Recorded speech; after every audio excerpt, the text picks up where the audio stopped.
What is up, everybody? NC, JC, and we are back with the news. And I'm not sure if you had to sit through Sewer Series like we did yesterday, but man, they embarrassed John Cena so fucking much. Look at this. Ruined him. This is the thumbnail, so you may not have known what happened. So let's go ahead and recap what happened. It was the most noteworthy moment of all of Survivor Series. It was a very meh show, but that was the one moment that stuck out to us, and not in a good way, but in a very, very bad way. We've seen John Cena emasculated so much in Hollywood, an unbelievable amount in Hollywood, and now Triple H is emasculating him in his retirement. His last big match on pay-per-view, and he does this to him. So, if you don't know what happened, here it is. First off, Raquel Gonzalez, part of Judgment Day, comes in the ring, picks him up for a powerbomb, and drops him. And if that wasn't bad enough, no. Roxanne Perez had to come in and do a Canadian destroyer on him. 110-pound Roxanne, 5'0" Roxanne is Canadian destroying John Cena. This is absolutely disgraceful. It's disgusting. To have a legend like this and you do him like this on his way out. And that's not it. If you thought that was it, no, it got much worse. So, Liv came into the ring, and she masqueraded for the fans, made it seem like she's on John Cena's side. But then we got to look in those demon witch eyes, and right afterwards, boom! Kick in the junk, John Cena goes down from Liv Morgan. Absolutely atrocious, stupid. I mean, if they just left it at that and didn't have the other cucking in, I could maybe understand. But the fact that they had all of this in John Cena's last big pay-per-view match was a travesty. It was disgusting. It was not needed, especially when we all know what was revealed. Liv Morgan had a huge childhood crush on John Cena. How do you pay back the guy who you enjoyed, had pleasure time to, with a good old kick in the nuts? You know, that doesn't make sense. No, it doesn't. And there are people who doing podcast reviews about Survivor Series saying, "Oh, the worst thing about the show was the ending." Motherfucker, are you out of your mind? No, the worst thing about that show is they took a 17-time world champion, a legend in John Cena, and they completely emasculated him on his way out in his last ever PLE.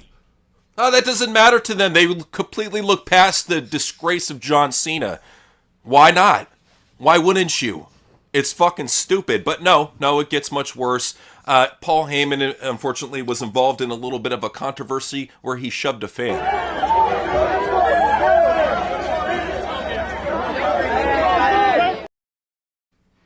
Come on, Paul. What are you doing? Who do you think you are to be pushing kids out of the way? That said, it's kind of entertaining. He's a heel. I get it. Yeah. I'm not hating on him. This is just to show off, hey, that's something cool that Paul did. I ain't hating. Well, and come on, if we're being real, does it, I think the kid was a plant. I think they were doing that for social media clicks. Could be. I mean, it wouldn't surprise me. I know this is the type of guy that he is. But, yeah, that's what's going on with WWE. But, John Cena, though, he's got a very big, important name calling his last match on Main Event. Stephanie McMahon is not only going to be co-hosting, but she's going to be there live at ringside for John Cena's final match. Triple H, gotta love it. You gotta love it. You gotta love seeing your wife out there just gooing, just enjoying every moment of John Cena. How does that make you feel, Noseman? I want to know how that makes you feel. Please let me know. I'll tell you how it makes me feel. Makes me feel fucking pissed. It's bullshit, but you gotta make sacrifices to get the power. That he does, and that's what he's used to doing. But here's a very grim story. I don't want this to happen. Triple H and Stephanie McMahon's oldest daughter has eyes on running WWE. Good God. No. Just the family tree has to end here with WWE ownership. It has to go back to a McMahon, and I'm not talking about Stephanie. I'm talking about Shane or Vince. That's the only way around this.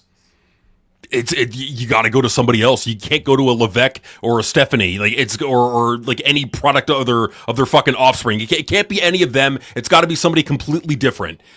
And the daughters are probably not much more creative than Triple H. I mean, if they're chips off the old block, they're going to be just as fucking stupid and egotistical as he is.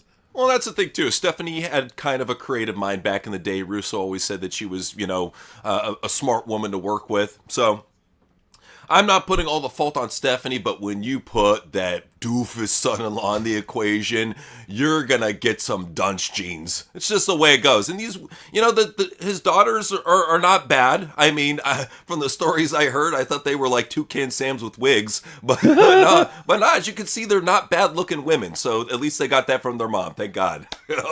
I mean, they had to take something good from one of the parents. I mean. So yeah, at least they took that, but you could see the Paul Levesque in them. Yeah, It's right there. It's right there. But something else that might be right here real soon, probably come January, is Jericho. So apparently WWE reached out to Jericho with a retirement storyline. If I had to guess, it's him versus KO in a buffet battle.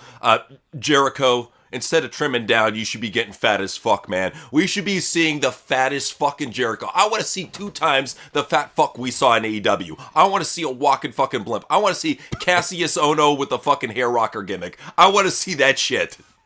Get so fucking fat you gotta be wheeled down to the fucking ring. Just like it's like a big fat blob. You just gets pushed down to the ring. Whoop, whoop, whoop, whoop, whoop, whoop, whoop, whoop, whoop. And then you cut promos and you gotta say, I apologize for nothing. Yeah. He's got nothing to apologize for. He's Chris Jericho, damn it. But Triple H has got, because it's just what he does. He's got to take all the legends and take them down a peg. He took Brock down a peg with Cody Rhodes. He took Roman Reigns down a peg. He took John Cena down a peg. He's going to take Chris Jericho down a peg. It's just what Triple H does. He devalues everybody. Well, and I just can't believe these fans, God bless our good San Diegans out there, but I can't believe these fans at the post-press conference screaming, "We want Edge." Don't you remember how that went down last time? It didn't go down good. It wouldn't go down even better this time, trust me. And these are, a lot of them are the people that paid $5,000, $10,000 fucking dollars to go to the show for tickets. And I'm like, these people can't be too fucking bright. You have a proven track record, and it has not failed at all, of legends brought back that Triple H has completely devalued. He did it. He even did it with Bray Wyatt. He even devalued Bray Wyatt when he brought him back. That's what he does. He does it with every single person. It doesn't matter up. I mean, that's just how it is. It's very disgusting. I don't like it, but that's what we're dealing with here. So let's go ahead and talk about what's going on here with the bad writing. There's a lot of bad writing going on. We need to talk about it. So Nikki Bella reveals why she turned heel on Stephanie Vec here. So here's her grand reason. Nice can only get you so far, but sometimes you gotta be bad to get what you really want.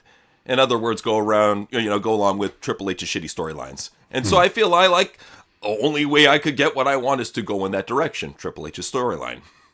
Well, I did come back, and I am from a different era, and I have something to prove. And sometimes we have to prove that in different ways.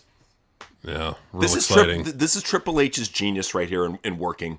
This is how he comes up with great storylines, and this is what he tells the talent to say. It's pathetic. It's just that this is the head of creative. That this is what they're giving Nikki Bella to work with. Now, Nikki Bella should have meant a lot more than what she does now. She means pretty much nothing. No, that's the thing, is Triple H will devalue any returning veteran. It doesn't matter if they're male, female, even if they're one of his friends. Look what he's done to Randy Orton. He doesn't give a shit. And he's even devaluing his champions too. Well, this doesn't make any sense to me, and I'm glad that Tribal Empire brought it up. Why the fuck would the world champion pick a fight with the United States mid-card champion? Bad creative. I don't know what to tell you. It doesn't make any sense at all. But this is Triple H's booking we're talking about. It's like trying to make sense of a fucking abstract painting. It's just or a fucking God, who directed Twin Peaks? What the fuck is his name? David Lynch. David Lynch. It's like trying to fucking make heads or tails of a David Lynch movie. You ain't gonna. It's pointless. It's just garbage that he's just throwing out there because he doesn't know how to make sense of it or doesn't know what to do with it. It's pathetic. It really is. It really is. And we think back to when Stephanie was a part of creative, but it could have gotten a lot worse. Apparently, also one of her daughters, in addition to wanting to run the company, another one wanted to wrestle for WWE. but after the Vince shit broke out, she's like, Nah, I'm good. So she must have got trolled and bullied heavily in school over that shit. So your grandfather's a fucking scat addict, huh? Oh, poor girl. I kind of feel bad for her on that shit, honestly. In a way, but they're millionaires. They're fine. Yeah. They're fine. Their daddy's got the power. They're fine.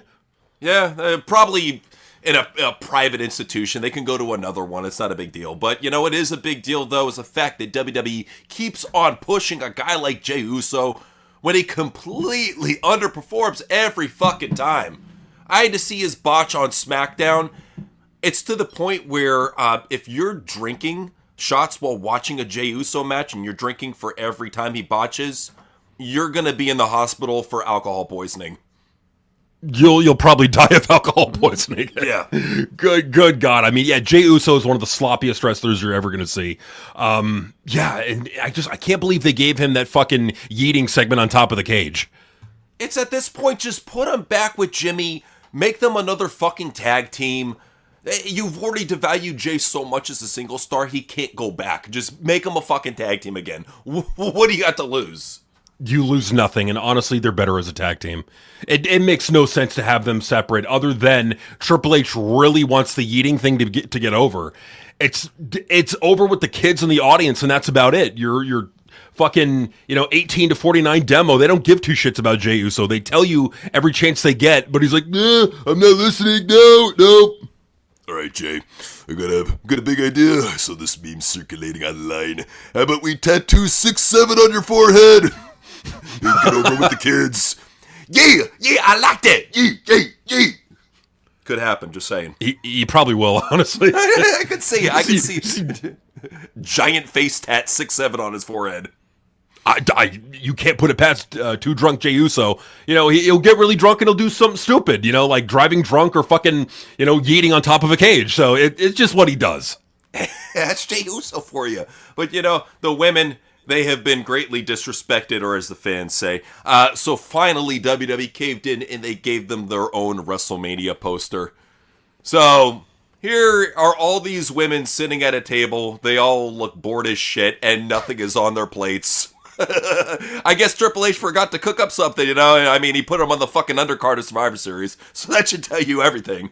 Pre-show even worse. It tells you a lot, and honestly, for all the neckbeards, all the fucking whiny bitches that wanted this, give the women their own intro video to Mania. You happy with it? Well, then what was up with that video package? What is this the face that Becky gives Seth when she's, getting busy with him? Whoa, look at this face. This is the face of a strap-on wearer. It's that, and it's the face of a woman that's got really bad stinky diarrhea. Well, that's hold on, Seth, it's coming out. I'm thinking she's smelling Seth. That's where the face is coming from. Ah, okay, so that makes a lot of sense. So now it all makes sense. You see the face, and you add in Seth. Now it makes sense. It's right there, folks. But something else that is quite stinky, if you're a Terrifier fan, is Rhea Ripley has been cast to be in Terrifier 4. More than likely, she's just going to be some dumb bitch that gets killed off within 2 minutes. But hey, that's what they all aspire to be. Liv Morgan got killed off by Chucky. They love that shit. So if you're a Terrifier fan, there you go. I actually thought that she did a pretty decent job in the match. It was one of the less botchier ones out of the women's match. Put on a good performance. I'll give her that. Well, and I got to say with that mask, it does make Rhea look a little prettier. Just a little bit, especially with that big toucan nose. Yeah, it really does. But hey, if you're a big Rhea Ripley and Terrifier fan, now you can have them both together in a Rhea Ripley Terrifier shirt from WWE. Could you think of anything more whack? That is maximum whack. That is the wackiest shit that's ever whacked. It's so fucking whack. Oh God, I just... Rhea Ripley needs to be cut from WWE. Jim Cornette can fucking masturbate all he wants to her all day fucking long. It's not going to change the fact that this bitch is not a draw. She's not selling tickets for WWE. She's so there's nothing to her. There's no soul. There's no personality. Her promos fucking suck. Her acting is awful. So she's not even going to be good in Terrifier. Well, that's what I'm saying, is they're just going to kill her off, probably give her no lines, maybe have her Right. scream if that, hear her dude scream, and then boom, like Art cuts her head off or some shit. It's bound to happen. I'm just imagining the acting segment in my head, like, oh no, please don't kill me, Alt the Clown. It's right there. She got killed on stage by Art, fake killed in some stupid fucking Ice Nine Kills live performance. So she already kind of got that thrill, but she's going to get it again this time on film. Something that we might not get on film. I wanted to see this was WWE teaming up with Saudi, but we might not get that. This is very bad. By the way, JC, I sent you a text when you get a chance. So Yeah, no worries. VGC was saying, following its $55 billion deal to take over EA, Saudi Arabia's public investment fund is reportedly running low on cash for new investments due to several projects that are said to be in financial distress. So for people thinking that WWE might be with Saudi, this could raise problems. I think that they overspent on EA. Hopefully that's not the case. Hopefully they got a little bit of pocket change left for WWE. Hopefully they can get rid of like ladies golf and other stupid shit that people won't watch. But we'll see. We'll just have to see on that. What do you think, JC? Well, what I think is that we know for a fact that the Saudi Arabia Public Investment Fund is currently worth maybe I think it's like a little under $1 trillion. Like it's like a big pool of like investments and like cash available. Now they could sell off one of their investments and easily get the money to buy WWE. It's not like turning heaven and earth for them to get the money to do that. They can do that. And there's probably an interest in it too, because like they want to do sports watching. They want to get Americans to, or not just Americans, they want to get the entire world to start investing in Saudi Arabia with their whole 2030 plan. So they have a whole plan of like diversifying their economy. And I think WWE could play right into it. It's just going to matter of like, is it the right time for them to sell? And I hope it's soon, because I'm tired of Triple H. You really hope that they would just cut some shitty stuff that's not working out. Like, I mean, there's a lot of crappy stuff that they got. They got like a Cricket brand in there. They got a lot of stupid shit that they can cut. So hopefully they get rid of the stupid shit to make room for WWE. It's only the smart thing to do. But I will say, though, WWE's been having a lot of injuries lately. Like, we think maybe Dom even got hurt in his match with John Cena, the way he landed off a Hurricane Rana. Same thing happened to Penta, though, on Raw. Landed the same way, right on his shoulder. Doctor stopped the match with Solo Sakahoa, so it's looking like he may be out for a little bit with a shoulder injury. This is something that keeps on happening with these fuckers doing these high-risk moves to the outside. It's like, you're just going to hurt yourself and you're not going to get over. What's the fucking point? Right. It's like that. You're not really, yeah. They're marks. They have not been trained how to wrestle safely at all. So when you see shit like this happening, don't be surprised. Don't be surprised that injuries start happening left and right. And that's the thing with Triple H, and what he's got to realize is that if you don't have star power, if all the stars that you brought back on a temporary basis mean nothing and they just leave anyway, who do you have? Who do you have on your roster to keep this going? That's a good question. To Triple H, they're all revolving doors anyways. All of his talents, we've seen it since NXT, they're all replaceable in his mind. Because they're meant to be replaceable. They're not meant to be stars. So that's what Triple H goes for. It's very weird. But, there's people that, even though they got fucked over by Triple H before, they still want to wrestle. And I got to give props to guys like Speed. Speed did this thing with Randy Orton. Speed goes pro. Look at this. Already past 4 million views by this point. Why wouldn't you sign? Why wouldn't you try to sign this guy, or at least make an effort? If you put Logan Paul versus Speed at WrestleMania, you would get more media attention than any other wrestling match for that year, or probably for that 5-year or 10-year period. Honestly, you probably would, and that's the thing, is that like that's probably where you're gonna have to go. And honestly, you know what I think, and because you're seeing more of this now, I think that's the plan going forward with TKO, is that they're not going to rely on the veterans from the past anymore for the long term. What they're going to try to do is get people from YouTube, from social media, teach them how to wrestle, and then have like Logan Paul. Right, and like I Show Speed, he even showed what he's got. But the problem with it is that I don't think it's going to help. It's not going to be the same. You can't use Logan Paul to replace John Cena leaving. You just can't. Well, and the big thing is this is not going to be a proper storyline. I mean, just based on marquee shit, that's all that Triple H understands is just big matches. That is a big match he can book to get media attention for WrestleMania, especially if our projections are right and WrestleMania is a dead period by next April. I'm just saying that could possibly get media attention for him. And, here's the thing with Randy Orton and Speed. I mean, Orton, he had to give Speed a little advice on, hey, here's my hotel room key later. Let's hook up. So it's Speed, he's finding out what the WWE Universe is all about, damn it. It's very weird. It's very weird. But let's go ahead and talk about something cool, though. Trick and Lash are engaged. So Trick proposed to her, you saw, and there you go. I mean, got a good engaged couple here, possibly the best couple. So, in WWE, I'm proud for them. They're good. That's good to see. It's just good to see that they're happy and because those are people that you can build up into stars. Both of them are charismatic. Both of them are great promos. Both of them are talented athletes. Like these are two people right here that you can build up into megastars. But is Triple H going to do it? They don't have the right look. I don't know. Probably won't. Big mistake, man. Big mistake. Yeah. As I'm telling you. Yeah, Trick and Lash are definitely very talented, possibly the future of WWE. You know what the future of WWE, though, is very strange fans. Now, usually we don't do too much WFBI. We're trying to cut it out. But I couldn't help myself. What is this? This guy brought a fucking flat screen TV zip tied to a PS5 on a bus to play 2K25. What the? You can play it on your phone now, you fucking moron. Right, like what a fucking idiot! Like, why would you why would they let him on the bus with that fucking huge ass TV? What are you doing? Well, you know what it's like in the trolleys over here in San Diego. They don't give a fuck. Yeah. Like you see people coming on straight up pissing midstream. It's like they don't care anymore. So yeah, this is what they just think it's a moving urinal, Hey, it's just a moving toilet. It's all good. But this is what we're dealing with here. So AEW is making some big signings and not the right ones. Instead of signing somebody actually talented like Lacey Evans, who's been a good free agent for quite some time, just sign Lacey Lane instead.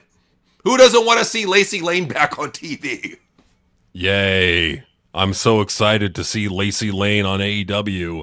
Be involved in absolutely nothing and be mid as fuck in every match and every promo she does. Yay. It's just another fucking Ring of Honor jobber. What the fucking point of the signing is? Like, is it just because she took a cheapo contract? Is that what it is? Probably. That's probably what it is. I can see it. Well, and I'm starting to think that Queen Aminata possibly had a cheapo contract from Tony. Because here she is saying that she needs YouTube money to pay for big boobs. So I'm glad to see that Queen Aminata wants big tits, she wants the big old wheelbarrow titties. She wants the big old bouncy fucking porn star tits, the big old eyeballs. Good for her, I'm glad for her. But I would be reaching out to your billionaire boss and be like, yo, boss, why you treating me like Triple H and fucking shortchanging me? Hook me up. In fact, fucking pay for my tits. You're probably like, yeah, pay for your fucking tits. Yeah, money. It's money, dude. Aminata with bigger titties is money, okay? It is, and she should go up to Tony and say, listen here, you racist cracker, you is gonna pay for my new titties, okay? And that's just how it's gonna be. You can't pull that on me! I'm Muslim, not white! Ah! Close enough. Mm-hmm. Hey, it could work. It could work, just saying. It could work. But something that I don't think is a work is the recent pictures that Bayley has been doing. We saw her with Mercedes Moné, and here she is now with Chris Statlander. So she's letting everybody know, hey, once my contract is up, I'm going to work for Tony. Yeah. Fuck. Oh, God. It is what it is. I expected it, man. If anything, just fast forward through her segments and you'll be good. Yeah, no, for sure. And that's the one thing, is you could always just fast forward through Bayley Gandolfini, and there you go. Yeah, it's the best way to look at it. But this fan had a very strange outlook. I don't know where this article was sourced from, so forgive me for not sourcing it, but it's by a guy named Tim Beasley, and he says, man down, how AEW's Hangman Page is changing wrestling masculinity. As part of our ongoing series on masculinity, oh great, they got an ongoing series, we examined the rise of All Elite Wrestling's men's world champion Hangman Adam Page as he prepares to defend his title at Full Gear. He's not your ordinary wrestling cowboy. It's fair to say that the wrestling world has been for decades, a bastion of old school form of masculinity. Locker rooms have historically run on an absurd honor system unchanged since the middle of the 20th century, where a young buck who fails to shake the right hands or sit in the right chair could see themselves hauled in front of wrestler's court to be punished, usually financially, for their regressions for more senior peers. So here's just some fucking dork whining about toxic masculinity and how Hangman Adam Page is all for all the minorities, so to speak. He's not. This is just another blue sky dork catching in on a check, and he's not the champion anymore, so suck one. No, well, and this fucking squeaky, and you know the person writing this is like some like fucking pencil neck, effeminate, lisping dork. It's like, overweight too, fucking big old soy tits, yeah, like fucking Coke bottle glasses, yeah, all that shit. You fucking tripped on his saggy man tits, yeah. Yes. Yeah, I like a Bixen span is what I can imagine immediately. Oh, God. Yeah, I know. So that's that awesome, take right there that nobody agrees with. So let's go ahead and talk about some JCW news for once. Yeah, we're actually doing JCW on here. So for JCW, we're going to go ahead and talk about just Vince Russo. He did an interview recently with Ariel Helwani, and he said that he would debate Cornette, looks at him as a goof, but flat out said that, I don't have any beef with him. There's no hatred. I'm from New Yorker. We're used to goofballs here, and he may hate me for me taking his job twice, but whatever. I don't hold that hate back. So that's basically where he's coming about from that, and that he can cut promos on him, call him a Yankee and a shit, saying, he don't give a fuck. This is Russo for you. And he's even offered public debates to both Cornette and Bischoff. Both of them have turned him down. I don't know why, especially at a time like this where Vince's name is being talked about more. This is the perfect opportunity to at least get your name out there, No, it absolutely is. It absolutely is. And the problem with it is, like, even for them, is the only thing they could say is that, oh, but look at WWE's attendances. And all Vince Russo would have to say is, bro, how long is that going to last with this shit, bro? Did you see what they did at Survivor Series there, bro? That's literally all he has to say to shut them fucking down. Because I'm tired. Like, and notice you're not hearing sellouts as much as you were about 5 months ago. Notice that. Well, all he would really have to put up is that famous graph from the summer of 1999 that showed that 3 shows that Vince Russo helped write were in the top 5 of basic cable. 3 shows. The only one that he hadn't written at the time was Nitro, which was on the top 5. Right. Consider the fact that the top one for that week was 6.9 million. I mean, that was just another Raw. That's all he would have to do is show off graphs and numbers, because I hate to say it, Bischoff and Cornette on their own have never gotten that far and have never done what he did. Simple as that. Well, I mean, if you want to look at what Vince Russo did, Vince Russo helped WWF kick the shit out of WCW. WCW, they were winning for about 83 weeks until Vince Russo came along. So, like, I can understand why, because, like, without Vince Russo being in WWF, they probably would have stayed the course. You probably would have had other fucking mark-minded, old-head veteran wrestlers like, we should do a fucking bull rope match. That's what you probably would have fucking gotten. Those brilliant creative ideas that you would get from Cornette and Bruce Pritchard and Michael Hayes. That's probably the kind of shit you would have been getting. But with Vince Russo, he brought in an entirely new way to see the product. And, I think that Eric Bischoff has resentment to this day about what Vince Russo was able to help WWF do to beat WCW. Because if that had not happened, WCW would have been the superior product. And even resentment towards WC. He probably puts it all on Vince Russo for the downfall of WCW. It's like, dude, look at what he was handed. Nobody could have saved that. No, nobody could save that. Well, in WCW, in and of itself, was just, it was a poorly run, chaotic mess. And hey, who was running that poorly run, chaotic mess for years and years? Bischoff.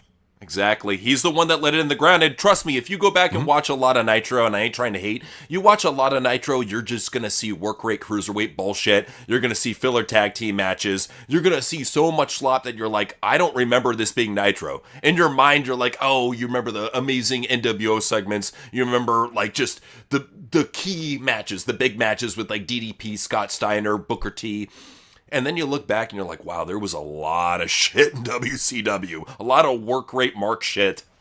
Well, and that's the thing is like, just out of curiosity, like Just for curiosity, go back and watch old WCW Nitro episodes. You're going to find it's like long match, long match, long match, long match. Like a lot of the shit that we complain about now, you saw back then, but what they had back then is the star power to cover it up. Is that you could really hide and mask a lot of the problems because you had Ric Flair and Hulk Hogan and Macho Man and just Bret Hart and Goldberg and the NWO. There was so much star power that you could mask that up. But to be fair to their creative, it was more creative than what you were getting. What you're getting now, like a WCW Nitro show of any time in that era, better than what you're getting now from WWE and in some cases from AEW. Well, and nobody wanted to see the even worse form WCW Saturday Night. They would literally main event with shit like Pat Tanaka versus Ice Train Dude, fucking Glacier versus fucking local enhancement talent. It was so fucking bad, and people don't know how bad it is in retrospect. No, WCW has always been kind of second best to WWF. Let's just be real. But let's go ahead and also talk about this. I didn't know about this, but apparently Vince McMahon proposed for Vince Russo to come back to the company, but he do an audition. So they had like some sort of email exchange, probably about 8 years ago. It didn't go too well. So Vince wanted him to write, a couple shows and audition for the job. And Russo said, dude, you know me. Why are you making me jump through all these hoops? What the fuck is this? So Russo, having principles, turned down the offer. And I don't blame him for doing so. Because you would have to think, too, that out of all this time, if anybody was going to reach out to him, it would be McMahon. I've always heard this as a rumor, but to see Russo actually clarify it, brings a little light to the whole story. It's just so fucking absurd. I mean, you're taking somebody like Vince Russo, who wrote your product for 2 years, who brought you the highest ratings ever, who helped you turn around your product and kick the shit out of WCW and build into what it became. If there was no Attitude Era, there would be no current WWE. Period. Point blank simple.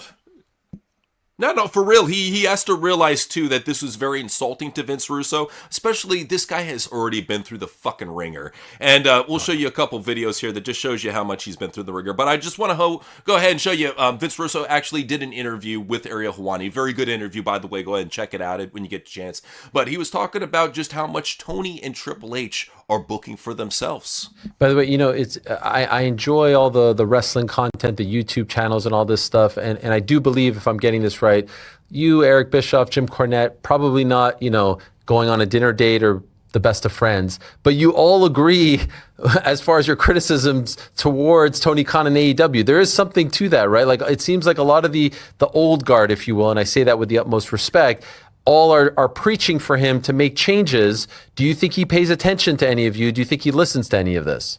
Ariel, let me tell you basically what the problem is. And this is the problem with wrestling in general. This is the problem with the WWE. This is the problem with AEW. They only want to hear the positive. They don't want to hear people like Vince Russo and those other people you mentioned. That's why I'm with JCW, because Violent J wanted to know, Vince, what do we have to do here? Here's the problem. Triple H and Tony Khan are writing a wrestling show that they like. And by writing a wrestling show that they like, they have turned the audience into a niche audience, because there's only a niche audience that likes 90% wrestling. It's not about what they like. When I write for JCW, I'm not writing a Vince Russo show. I'm writing a show for the masses. I'm writing a show for the world.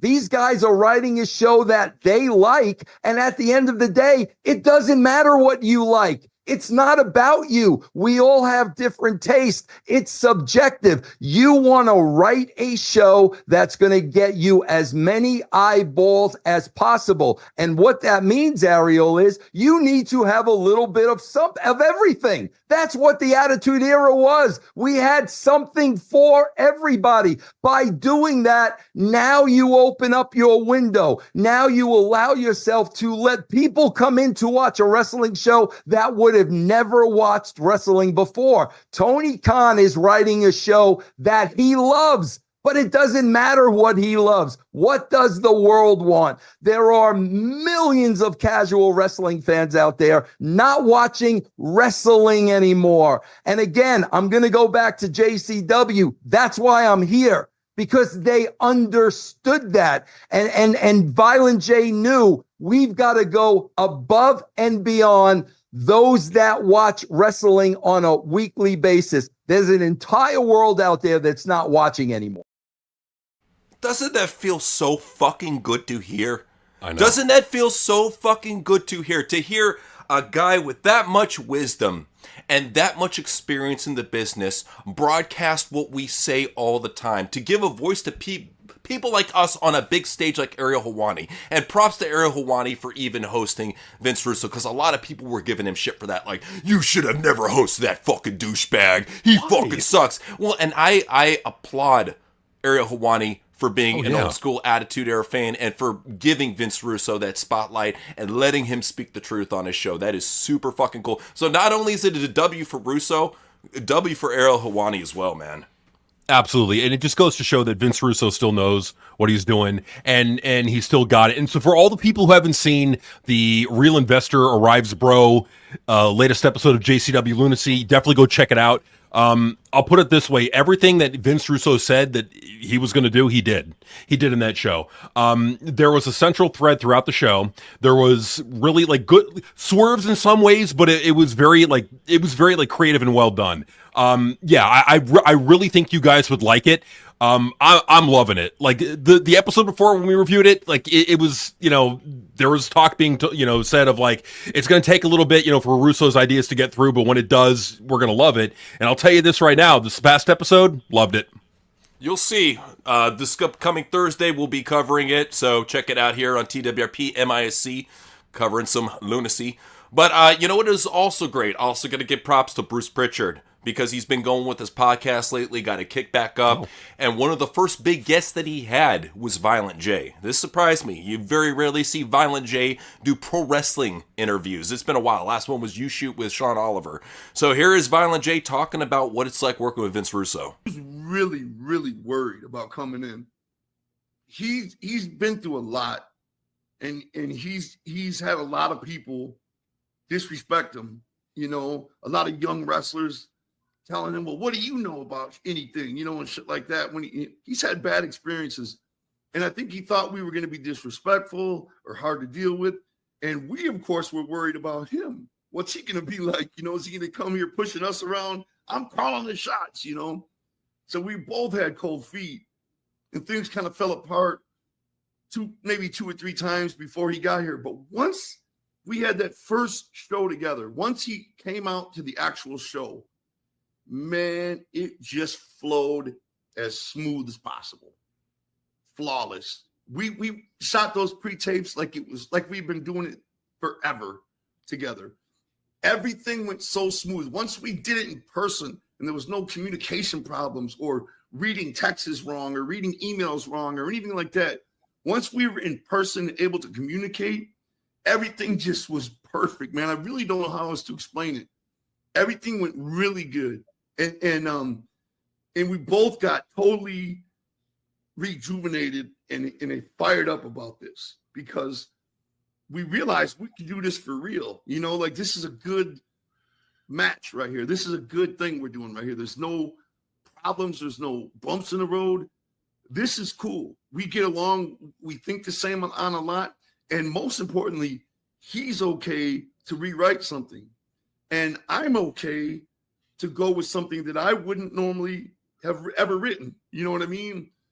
And because of that, once we both kind of surrendered that to each other, things got really smooth, man. And it's been smooth ever since, and now we're really excited about everything. We don't even like taking these breaks because we just want to get together and show the world what we can do. We love the roster.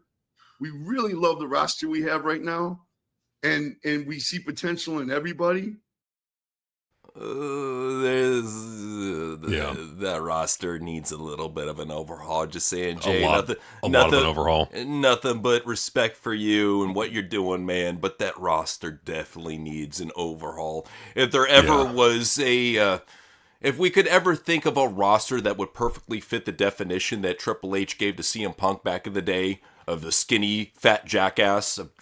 Just saying. It's the whole roster. Right. It's skinny fat, dude. There's like two muscle guys out of the whole roster. Yeah, no, for sure. And I just want to say something real quick. I mean, like, for anyone saying that we're just kissing JCW's ass, I mean, what did we give the last week's show review? Right there. Well, just the fact that's 3 why out of 10. I want. Well, and that's the thing too, is that's why we're completely honest with whatever we watch. Right. We will never lie to you. We will always be honest and brutal. And even with Survivor Series, we gave it a solid 5 out of 10 just because of the fact that it was short and the pacing was good for a Triple H show. We're not used to good pacing for Triple H shows. Not at all. We're used to 45-minute bullshit matches that won't fucking end. Yeah, absolutely. Like, we're honest about it. And so, like, last week we said JCW show wasn't the best. It was just a bunch of long matches, and that's just ain't our thing. You know, and that's the thing, is like, if we're gonna praise something, we'll tell you why we're praising it. Like with JCW, I love the layout of the show. I loved it. It was what I wanted. Was it perfect? No. Were there things that could have done better? Sure, absolutely. But I'll give them an A for effort. I mean, because they put the effort in, they tried to do it the way or at least the way that I liked it. And so, yeah, like, I'm not trying to kiss their ass or anyone's ass. I'm just saying that that's how I felt. NC may have a different opinion than me, but that's how JC felt about this past JCW show. Will next week's show be as good? I hope. We'll see, man. But let's go ahead and talk about some legends in the business. Booker T is making big changes to his body. He's getting stem cell therapy, Invisalign, and a hair transplant.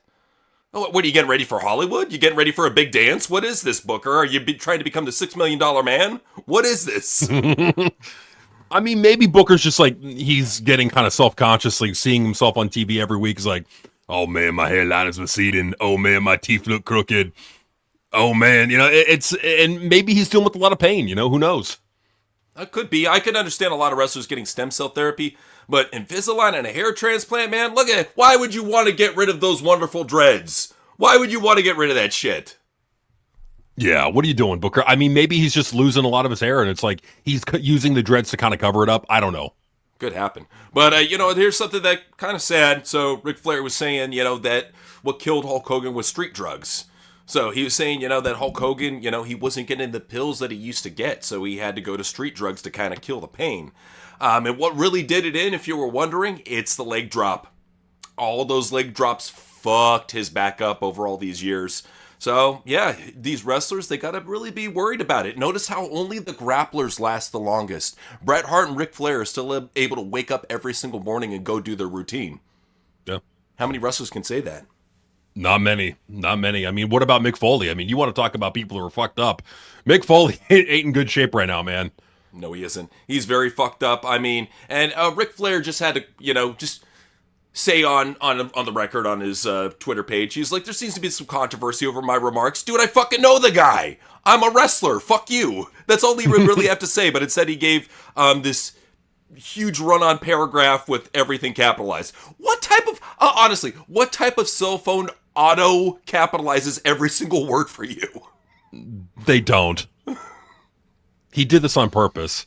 Like, Rick, is this because he's drunk? Like, why is Ric Flair capitalizing the first letter of every word? Well, that happens to me sometimes doing? when I'm trying to type on my tiny keypad and I have to go back and change a word and then it capitalize it because it thinks it's like the start of a sentence.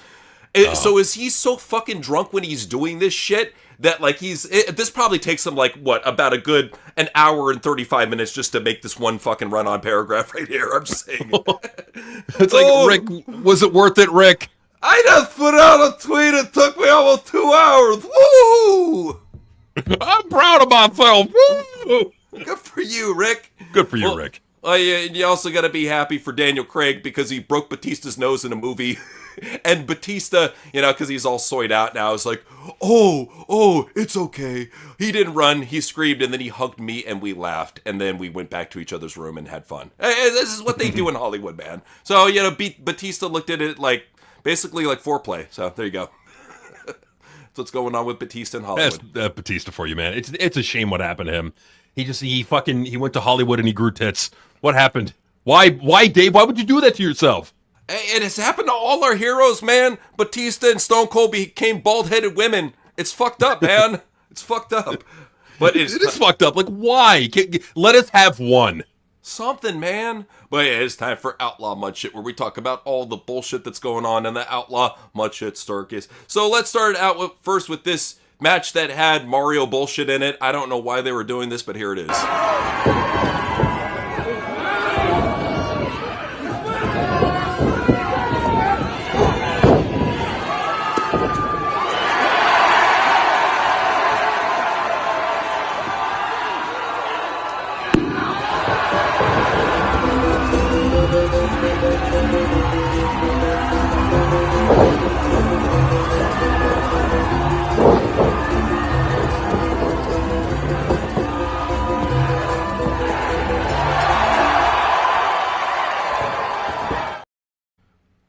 John Moxley has seen better days. Is it really worth the payday, bro? What? Like, is it really worth the payday to go beat up some guy in a Luigi costume at a fucking indie show? No. And even No. lose and get pinned. Like, is he this hard up for gasoline that this is what he's resorting to? I am affect you fucking pricks. I don't want anything. I'll leave his fucking dick. Yeah, I'll fucking suck his dick. On your gasoline. That leads it perfectly to an old school road story we're just going to shove right in here because it's about John Moxley. So this is CM Punk's advice to the Shield before they went and beat up Ryback. Told to us, I remember the first night we were attacking Ryback, and I remember CM Punk pulling us to the side and being like, because at this point we were like with him, and him being like,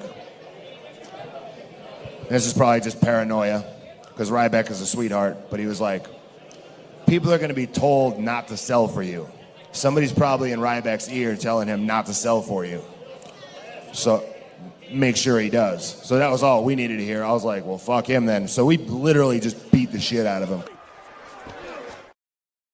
Paranoia from CM Punk? No way.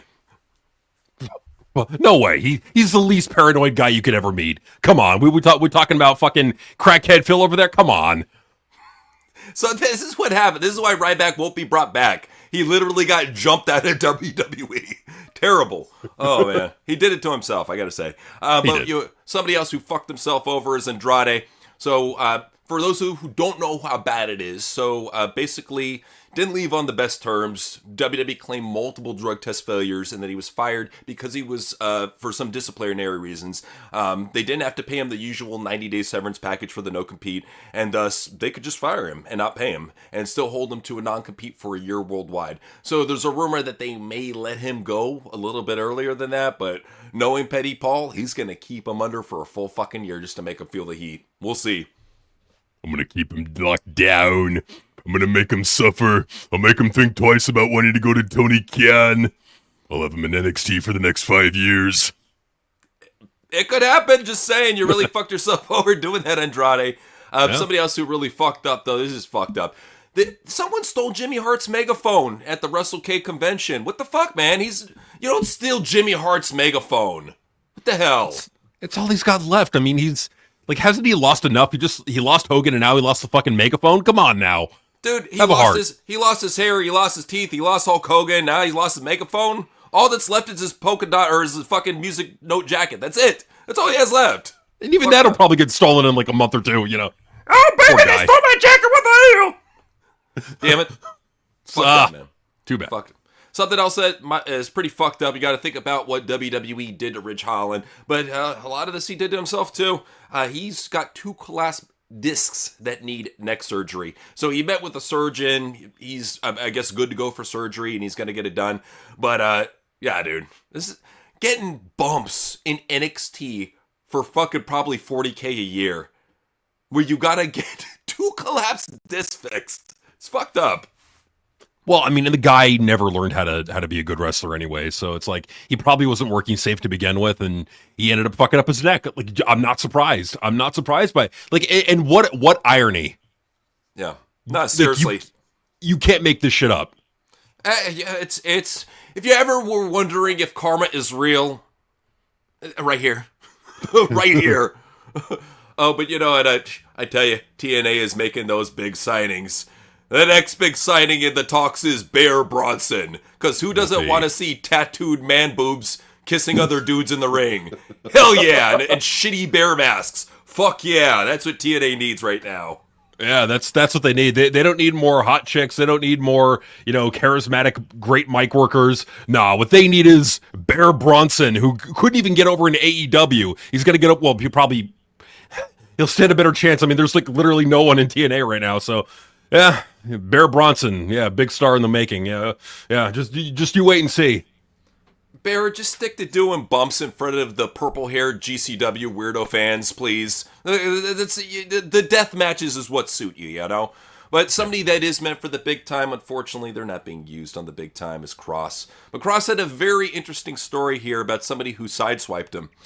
So he heard he was set to face Drew McIntyre and Roman Reigns in a triple threat following his WWE return. Says somebody else got involved with creative and completely killed that. And then goes ahead to say, I would have liked to have paid off the match with Roman Reigns. I had heard different variations of what was supposed to happen with that. One of the variations was like a potential triple threat between me, Drew, and Roman when we first came back. But somebody else came back to the company, and got involved with creative shortly after us and completely killed that and then drove, Drew off a cliff. I mean, look, I'm not going to like go to all conspiratorial here, but just the fact that he won't name names. If he was really out of the company and had no intention to go back, why not name names? What do you got to lose? Exactly. Well, he's trying to protect himself. I think that, Yeah. and another thing is that Cross has always been a very professional guy. He does not like personal shit. He doesn't like talking shit. Period. He likes staying in kayfabe as much as possible.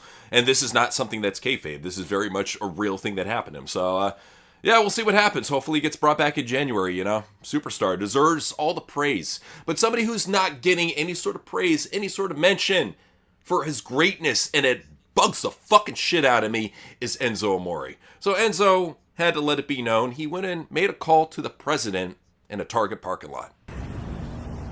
I'm here because I never miss my target. Aim for the moon, you might find yourself amongst the stars. Hello? Mr. President? Yeah, I landed. Yeah, I'm actually calling from a landline. This is pro wrestling's worst nightmare. Yeah, I'm on the dark side right now. Yeah, no, it's just me here. No, I wanted to let you know I actually planted a fourth rope flag right next to the American one. Yeah, it's waving in the gravity back there. But while I got you on the landline, I should let you know I noticed a couple other flags up here. Oh, yeah. Guys across the street, next to a Russian one. Well, hate to be putting it to you like this, but wake up. America deserves a star, and I deserve Starbucks. No cappuccino. Well, what do you say we brew up a good old cup of Cold War? Time to send Rocky to Russia. Huh? Put the beef on a Kaiser roll. Split a wig. Hamburg? You want Hamburg? Hey, Vienna waits for you maybe, Big Bill, but not me. No, I ain't the type to curtain jerk a dragon off. Sorry, I'm not sorry I spit hot fire. I don't know what they're going to do when he retires, but I'm glad you'll be there for the champ's last dance in the nation's capital. Yeah, in D.C. But I gotta say, you're going to be pretty disappointed, El Presidente, when you see all the mask-wearing idiots they bring to the nation's capitalidad. It's tribal, I know. But no, those guys are actually Americans. Yeah. No, they're Americans. Yeah, remember when that Johnson and Oprah tried to save Hawaii after it got zapped by a laser beam? Yeah, Dr. Evil, number 2. It was number 2. He gave all those Hawaiian refugees jobs. Yeah, no, 3 legacy letters. Exactly. Plants in the Fed. Alphabet boys indeed. Island boys. Yeah. Take the G out of MGK. Okay, no. And I think you're going to be pretty fed up when you see that guy that only eats plants. Also, no, maybe I got that mixed up. That's dishonorable. No, but hey, that guy, that former Tony Khan artist, that libtard, that anarchist, that atheist. Yeah, hard to believe that's their champ. I know. Hell on earth over there. It's freezing in Chirac. Windy City, yeah. Let the wind fan the flames. Hey, I got gall, okay? The same people who tried to blackball me forgot about 2 things. My brass balls. Okay, hey, tell them, actually, when you see him or maybe you don't see him, give him some amore from me. But next time, tell the guys across the street they should run a PLE in France and invite their president, who just like the guy they got carrying their shield, is married to the man. Now, hey, 47, this is real one. I represent the First Amendment, and Gunn represents the Second. And Hunter just became the hunted. You got a barrel breathing down your throat, and it's called fourth rope. How you doing? Damn. Oh my God. Why is he not signed? Vince Russo, please, for the love of God, reach into fucking the piggy bank that Violent J has and sign this guy, please. Could you imagine Enzo in JCW? He'd be fired, bro. Well, and for those that didn't catch all the references, man, he was throwing out a lot of conspiracy shit, throwing out a lot of not just pro wrestling truth bombs, but real truth bombs. So yeah, love that shit. Love that promo. It's like 2 awesome back-to-back promos from this guy. Keep it coming, Enzo. Please, almost like a teaser for you to come to a bigger company, whether it be TNA, whether it be JCW. I don't care at this point. As long as it's not fucking MLW or New Japan. God. Let's get you back in wrestling, So get you back in front of eyeballs, get you back in the public discourse conversation, because that guy is too talented to not be in a big time wrestling company. Like it boggles my mind that that TNA doesn't want him, AEW doesn't want him, WWE. Well, actually, that doesn't boggle my mind. Triple H is a full blown mark. He's like, meh, his work rate isn't up to par. So, yeah, no, is for sure. Yeah, I just had to switch over to the brand. For whatever reason, it was glitching out on me. But now I got it. It's good. So it is time for Becky Lynch and Seth Rollins act the fool. So, yeah, they put on a very, very annoying interview that took place. It was so bad. It was with this Bert Kirshner guy. And, yeah, it was so, so bad. So let's start out with them talking about if they would cut promos on each other during sex. Did you guys ever cut promos during sex? No. That would be such a great video. No. Never in my life. No. What would bring him to ask such a fucking weird question like that? What the fuck? I mean, no, you don't ask that. So fucking weird. So, yeah, very, very, very weird. But, one big revelation that people were talking about out of that interview is her talking about a blacklister. So she said, I'm not going to name names, but there was a guy on the main roster who it was like, be careful, because one, he'll try to sleep with you. If he sleeps with you, then he'll blacklist you. And then if he tries to sleep with you and you don't sleep with him, he'll also blacklist you. So there was this line that you had to walk this tightrope. Kirshner asked Lynch if he knows the person, and Lynch replied, you know him definitely. At one point, he got my number, and I remember being like, how do you walk this line? So there was always this thing of, if you get in a relationship and things go south, they're not going to fire the guy. They're always going to fire the girl. So it was very, very scary thing. She automatically ruled out that it's not Vince McMahon, but the big question is who was she talking about? Well, and this probably would have been like earlier in her career, I would imagine. I can imagine either earlier WWE when she first got called up or NXT for that matter. Yeah, because there's not really going to be any major star power in NXT that's going to be able to do that to you. Probably main roster and probably going to be a veteran. Did she say the guy's still with the company? She said that he wasn't in the company. No, he's formerly in the company. I hate to say it might be Batista. You never know. Just throwing a name out there. I mean, there's a lot of people it could be because, like, she came up on the main roster, 2016, somewhere around there. So who was in that company right around that time, that's no longer there?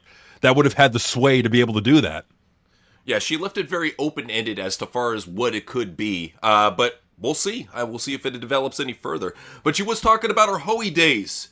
How she didn't like how wrestlers had to dress Hoey. She said at the time when you were in a girl in WWE, you always had to go to the shows in nice dresses. I was in NXT, so you have to be as Hoey as possible, right? I thought this was Triple H, who respected women's wrestling and let you have fucking takeover 5-star bangers. Why are you disrespecting him? Right. I mean, this is Triple H that we're talking about. So, like, when she was in NXT when Triple H was running it, is she dissing the boss? It's just that she came across as a fucking idiot in this interview, and so did Seth. We'll show you a little bit later. But she's talking about the models and the pillow fight. She said, WWE was very much models, pillow fights, mud wrestling matches, all the stuff I didn't want to do, nobody would want to see me do. Seth said, speak for yourself. Becky said, I was no model. Seth said, right. No, we got to agree with Becky here. I'm sorry. she's never been a model, and at least she's honest about herself, so good for that. But something else got erased too.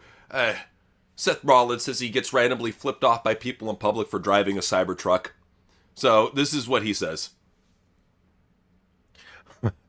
I go, you flip me off! You flip me off! I'm driving my girl to school! You don't know me! You don't know me! You don't know what people are going through! Fuck you! This is just deal with it. If you're driving something pompous like a Cybertruck, you're gonna get people to hate on you, especially in Los Angeles. You gotta know that comes with the fucking territory. Just stop being a big fucking baby. You're a celebrity. Grow a fucking thicker skin, Seth. But it gets worse. He says when he's riding around LA in a Cybertruck, it's an experience. Especially when he had to check someone for flipping him off over it. We support the environment, not Elon.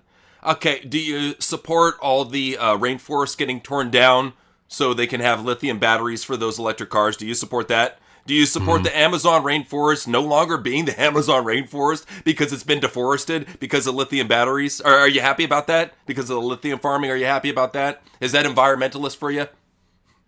It's just him basically just using it as a cover. Like, when the fuck is his? When has he ever been publicly like out in the open with his environmentalist activism takes? It's just him being a fucking douche. This is what you can expect from Seth Rollins. Very, very stupid. But he also was talking about his polygamy and how his polygamy nearly destroyed his shot with Becky Lynch. So he said he was going through existential romantic crises at the end of 2018, probably dudes and chicks. And he had this friend, Becky, guiding him as a friend. You know, he became single, she was single, and then, they started, talk a little bit more about, hey, let's get something going. But basically, Becky said to him, hey, I don't want any of the fucking 10 diseases you have, so fuck off. And Seth was like, you know what? Well, okay, I guess I'll stop fucking hoeing around and I guess I'll go wash my dick for once. So she says, if I'm doing this thing with him and I'm very aware that it can't go any further, then I'm like wearing some armor. Yeah, she's going to be triple wrapping that shit. She's probably going to be triple wrapping him and have a condom in herself. One of those big old fucking diaphragm female condoms. It's just like two people in those like bubble suits that you would wear like the bubble boy. It's just like two big inflated bubbles fucking out of bed. Either that or like from the Naked Gun where they both wear the full body condoms and fuck. Yes. That's probably how it happened. I don't know how they made Rue without getting diseases. Very, very shocked about that. But I will say that Seth's mental stability has to be questioned. So he says that social media nearly destroyed his relationship and mental health. So he was saying you do this thing online and you get an immediate response because it's live. But then you go to social media because you're a fucking junkie who can't get off your fucking phone and you see people picking it apart because you're a botch machine. And you say, oh, that's not really reality, but I can't keep myself off this fucking addictive thing called X. I have to keep on checking out to see what people are saying about me. When Conan said, bro, I go to the back and all these wrestlers are on their phones, he was not playing. That's everybody nowadays. So he said it was affecting my relationship. That was a really close call. It started to affect my decisions in my relationship and the way I was interacting with her, and it was really messing everything up. I had to take a moment of full collapse to come back and be like, what am I doing? Get the fuck off of X, you fucking retard. Yeah, like that's a sign you got a problem there, Seth. Just delete the fucking app on your phone, delete your account, and just move on. Like, it sounds like X is like taking a big toll on your health. It seems like you can't be told that you're a fucking botch machine who constantly gets injured, and you've never developed good promo skills. You're not charismatic, and you'll never be a megastar. But like when you say that to him, his little fucking whiny bitch ass can't take it because Triple H didn't fucking train him right. He didn't train them to take the fucking punches you're gonna have to take in the entertainment industry. It's rough. Well, and he pampered the fuck out of Seth Rollins' entire career, all throughout FCW, all throughout his main roster run with the Shield. He has been pampered ever since Triple H has had creative control, and really been the golden boy before Cody came along. So, he's used to being pampered, and he's a whiny bitch. But Becky is a lot of the same way. In fact, she was talking about how she used to study for clown college before starting her career. Big surprise here. So while speaking to Bert Kirshner, she said, well, I studied clown, in Columbia. I studied clown more, just the nose and the embodiment of the clown, just the mask work. So they probably saw that she was so fucking bad at being a clown that they're like, just do the mask work. We're not going to have you talk or anything. So she gave it up on wrestling at the age of 19, and she was telling her mom, she's like, I really want to do this. And her mom's like, don't do that stupid fucking wrestling shit. You'll get hurt. You'll make a fool out of yourself. Go to clown college. You'll be more respected. So of course, she went back to college and got her degree in acting. Not really. Degree in acting like the fucking fool at Columbia College. And then at the end of the semester, she was in physical theater, and this teacher, this little Italian woman, brings up the clown nose. So even her fucking drama teacher knew that she was a fucking clown without even knowing that she was in clown college, and put the fucking clown nose on her. This Dusty knew what a goof was. This chick knew what a goof was. Listen to your mentors. Embrace the goof. Like Dusty went up there and say, all right, listen, baby, I know you want to be a serious lesson, but listen here, you were born to be a clown, baby. You were born to be a clown. Like, I could just imagine Dusty walking up to her and just saying that. He's like, this is what they're gonna have to do, baby. We're gonna have you come out of the sexy outfit. We're gonna have you doing the river dance and doing the juve and the dive and just pay you up with the both. And you're gonna be fine, baby. You're gonna be fine. Notice how once she paired up with the boss, they actually started giving her angles. Before that, she was a fucking curtain jerker. Oh yeah, she was doing like river dances on the way to the ring. Like they had her like all goofed up. Damn it, they should return her back to that. Take the man away. Take the last kicker away. Well, what I say is you take steampunk Becky and mix her with Riverdance Becky. That way you have the river dancing steampunk. It's right there. Just go like, and that's the thing with Becky is like you can never take her seriously as a legitimate wrestler. Make her a goofball. She was born to be a clown. She's got the hair for it. Just go all the way. There. She's clowning Lynch. You got to do what you got to do. But Seth, Becky had to clown a little bit on Lacey. This is unfair. So Becky said that I just started working with Lacey right out of the gate. God bless her, but she wasn't for me to go from the main event of WrestleMania to somebody who hadn't done anything was terrible. So Lacey, she responded. She had to respond. I love her response. She said, don't hate the player, hate the game. The only person who cried more than you was the baby I had on my hip while taking all the opportunities. If when I come back, you will still do nothing but gently shake my hand and say how cute my little family is backstage. And then apparently some fan was asking her a question and she said, I tried. She cried for 2 hours, then no sold. You know what she should have replied with is her Thanksgiving photo. Just reply with that. Hey, I'm making money, looking good. Fucking come eat this turkey, fuck you. I mean, maybe she's making more money than Becky right now. Like, that's the thing. Becky's getting paid decently, pretty well, I would say. But she's having to bang the fuck up out of her body and be on the road constantly. Lacey Evans is hoeing out, but she's making more money probably. Oh, yeah, no, the geeks are fucking just, they're harassing her, saying, this is where Lacey Evans is now. What, making a fucking $1 million a year? Showing off her beautiful body? Fuck you. They should do that to Mandy Rose. Like, this is what Mandy is now. Living in a huge fucking house, driving fucking luxury cars. Like do these fucking neckbeards think? No, they don't, because they don't have a brain. Yeah, exactly. They're brainless fucks. But so is Seth, their icon and their leader. So Seth was saying nobody gives a shit about the opinions of the fans on social media. I love this thing. Yeah, right. He said the fact that everybody feels like they need to have a fucking opinion about everything, that's the thing that I go, well, what are we doing here? You don't need to have an opinion. You could just say nothing. Or you could talk to your friend about how much you hate the latest Marvel movie. You don't need to put that crap on social media. You don't need to. Nobody gives a shit about you and your opinion, Well, they want to have opinions on pro wrestling when so much of it is out of the fans' control, though. You know what I mean? They think they might, and look, to their defense, these opinion junkies were giving them a little bit of liberty of saying, if you have a strong enough opinion, it takes hold enough, we will change the course. I mean, that happens from time to time. Well, the beautiful thing about this business, partially is that it happened with R-Truth, where he got brought back and never used to get on TV. So, haha. I mean, with Seth, this whole like long spewing paragraph, it's like, dude, like you're proving our point for us by posting that. He's such a sensitive little bitch that can't take any criticism. We're trying to help you get better, you pompous jackass. You're an underdeveloped product. You always have been, always will be. Get the fuck better if you're supposed to be pushed as a main eventer. It has nothing to do with even your size. I think you could get over at 225, 230, but you don't have a character. You don't have a personality. You've been through 7 fucking gimmicks now and nothing gets over. You get hurt every fucking year. An injury to you is like clockwork. It's like a CM Punk injury. It will happen once a year, if that. Probably twice. You wouldn't have to respond with that long of a sentence, with that long of a run-on fucking word salad sentence if you didn't think it was true. If you didn't think the fans had merit in critiquing you. Because apparently some of them do. We're hurting him, that's why he's crying. But, their kid's crying too. So these terrible parents, they allow Rue to sit at ringside and watch them do fake shitty wrestling. And Becky was saying she was okay with me being mean. She was okay with me getting beat up. But when the crowd started chanting, Becky sucks, she could not take it. She was like, my mama doesn't suck. Why are they saying mama sucks? And then she just burst into tears and had to come back.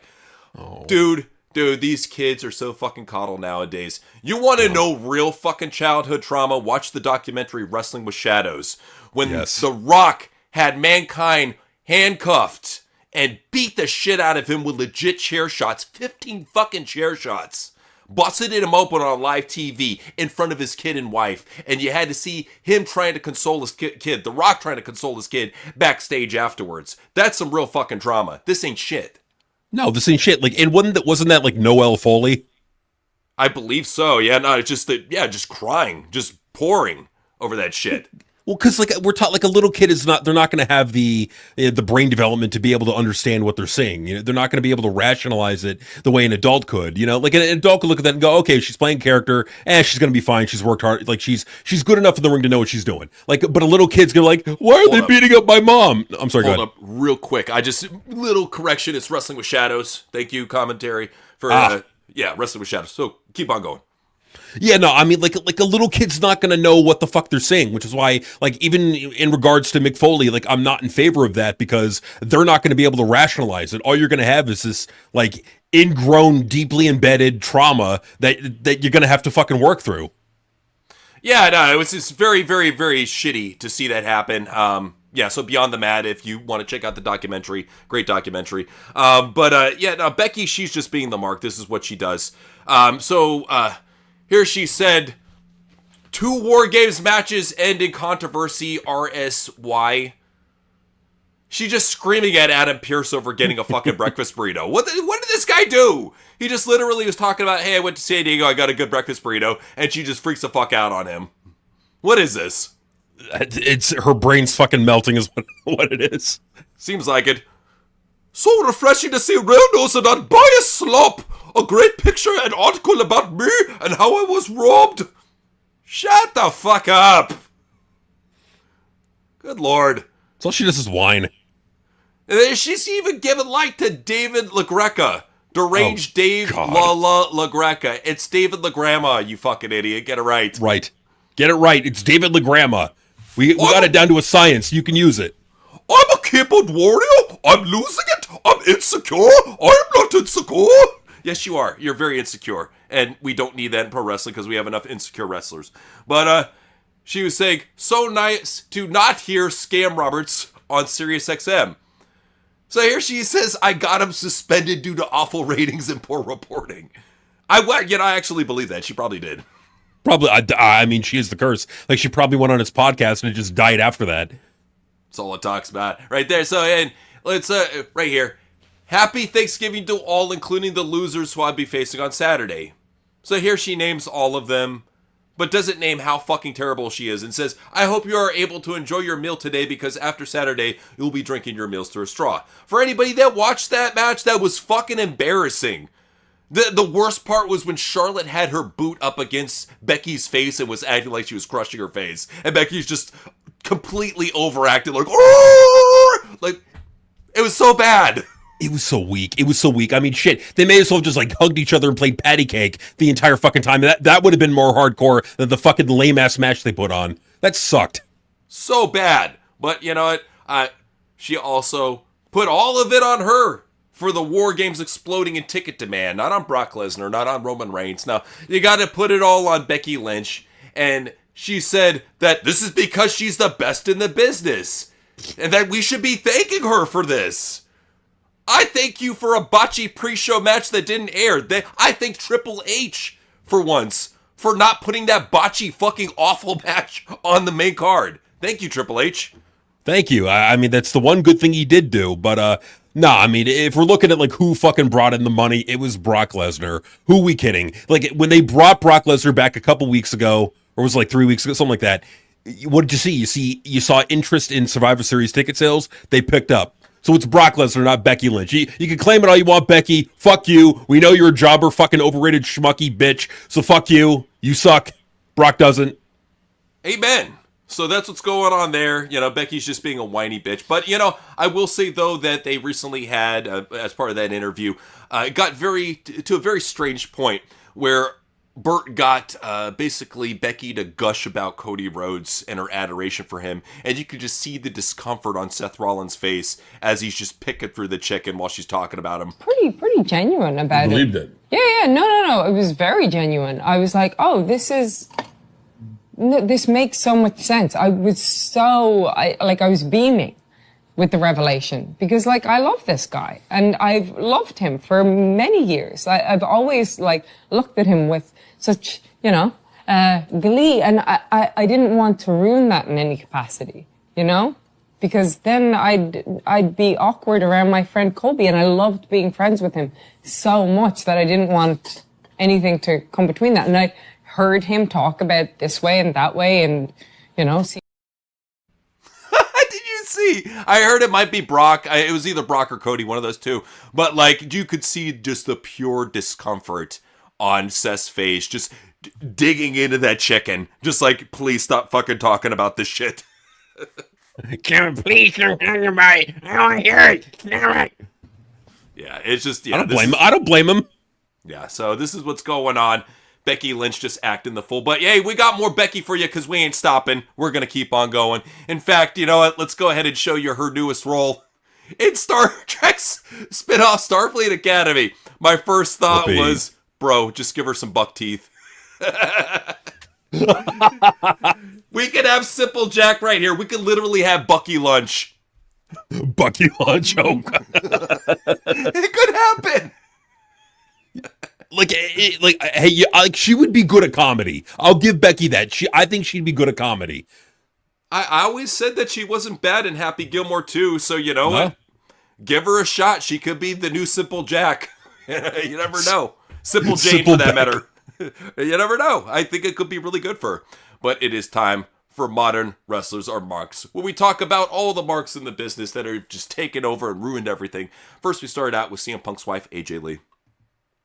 So AJ was talking about on how her and CM Punk got together. He's saying something about that he knows he's never getting married. A weird voice in my head went, "You're going to marry me." And I was like, bitch, who was that? Is this demons, or did CM Punk like telepathically like fucking talk shit in her head? What is this? He's like, "Boo, boo, boo, boo, boo, boo. You will marry me or I'll kick your ass." Boo, boo, boo, boo, boo, boo. That's what it was. In my head. That's what it. So, and I'm starting to think. Notice how she didn't start talking about these mental health problems until after she hooked up with Punk. We're making a correlation here, not saying anything, but we're making a correlation because that's what we do here at TWRP. But and in fact, she's even got a mental health horror movie coming out. So, Wrestling World CC reported that AJ Lee just finished writing her own original movie script. It's described as a mental health horror movie. She's considering making it a comic first. Holy shit, this sounds so fucking bad. A mental health horror movie. You already have a little bit of mental health problems if you're, like, making a horror movie, It's kind of fucked in the head, But for her to make a mental health horror movie, how does that make any fucking sense? Just base it off her real life with Punk. That's all you need to do. Well, what are they going to do? Are they just going to make her, like, an advocate trying to put over mentally ill people killing people is a good thing? It's like natural born killers, but they're good, Like, what is this ass backward thinking? Yeah, so it's probably about the life of her and CM Punk, who knows? But she's also and Roxanne, yeah. And for all you hardcore anime fans, I got some great news. Well, not really. AJ Lee just got done writing a movie for Dragon Ball Z Studio. So if you see stuff with a lot of like weird like trans characters, and you see like there's a lot of just goofy mental health PSAs and shit in the middle of your Dragon Ball Z. Now you know why. Just saying. If you see Goku go trans, don't be surprised. It's all on her. Blame AJ Lee. I'm surprised she hasn't got a job at like Sweet Baby or something, fucking up video games. You're slacking, AJ. You're fucking slacking. You need to get on the ball and start fucking up video games too while you're at it. You're fucking up comic books. You're fucking up movies. You're fucking up TV shows. Now you need to fuck up the last bastion video games. Go all for it, please. She will. If she has her way, she will. Because, she's not even, she's not fixing WWE. She's making it worse, in my opinion. She's adding nothing. Look at that fucking last match. She did nothing in that match.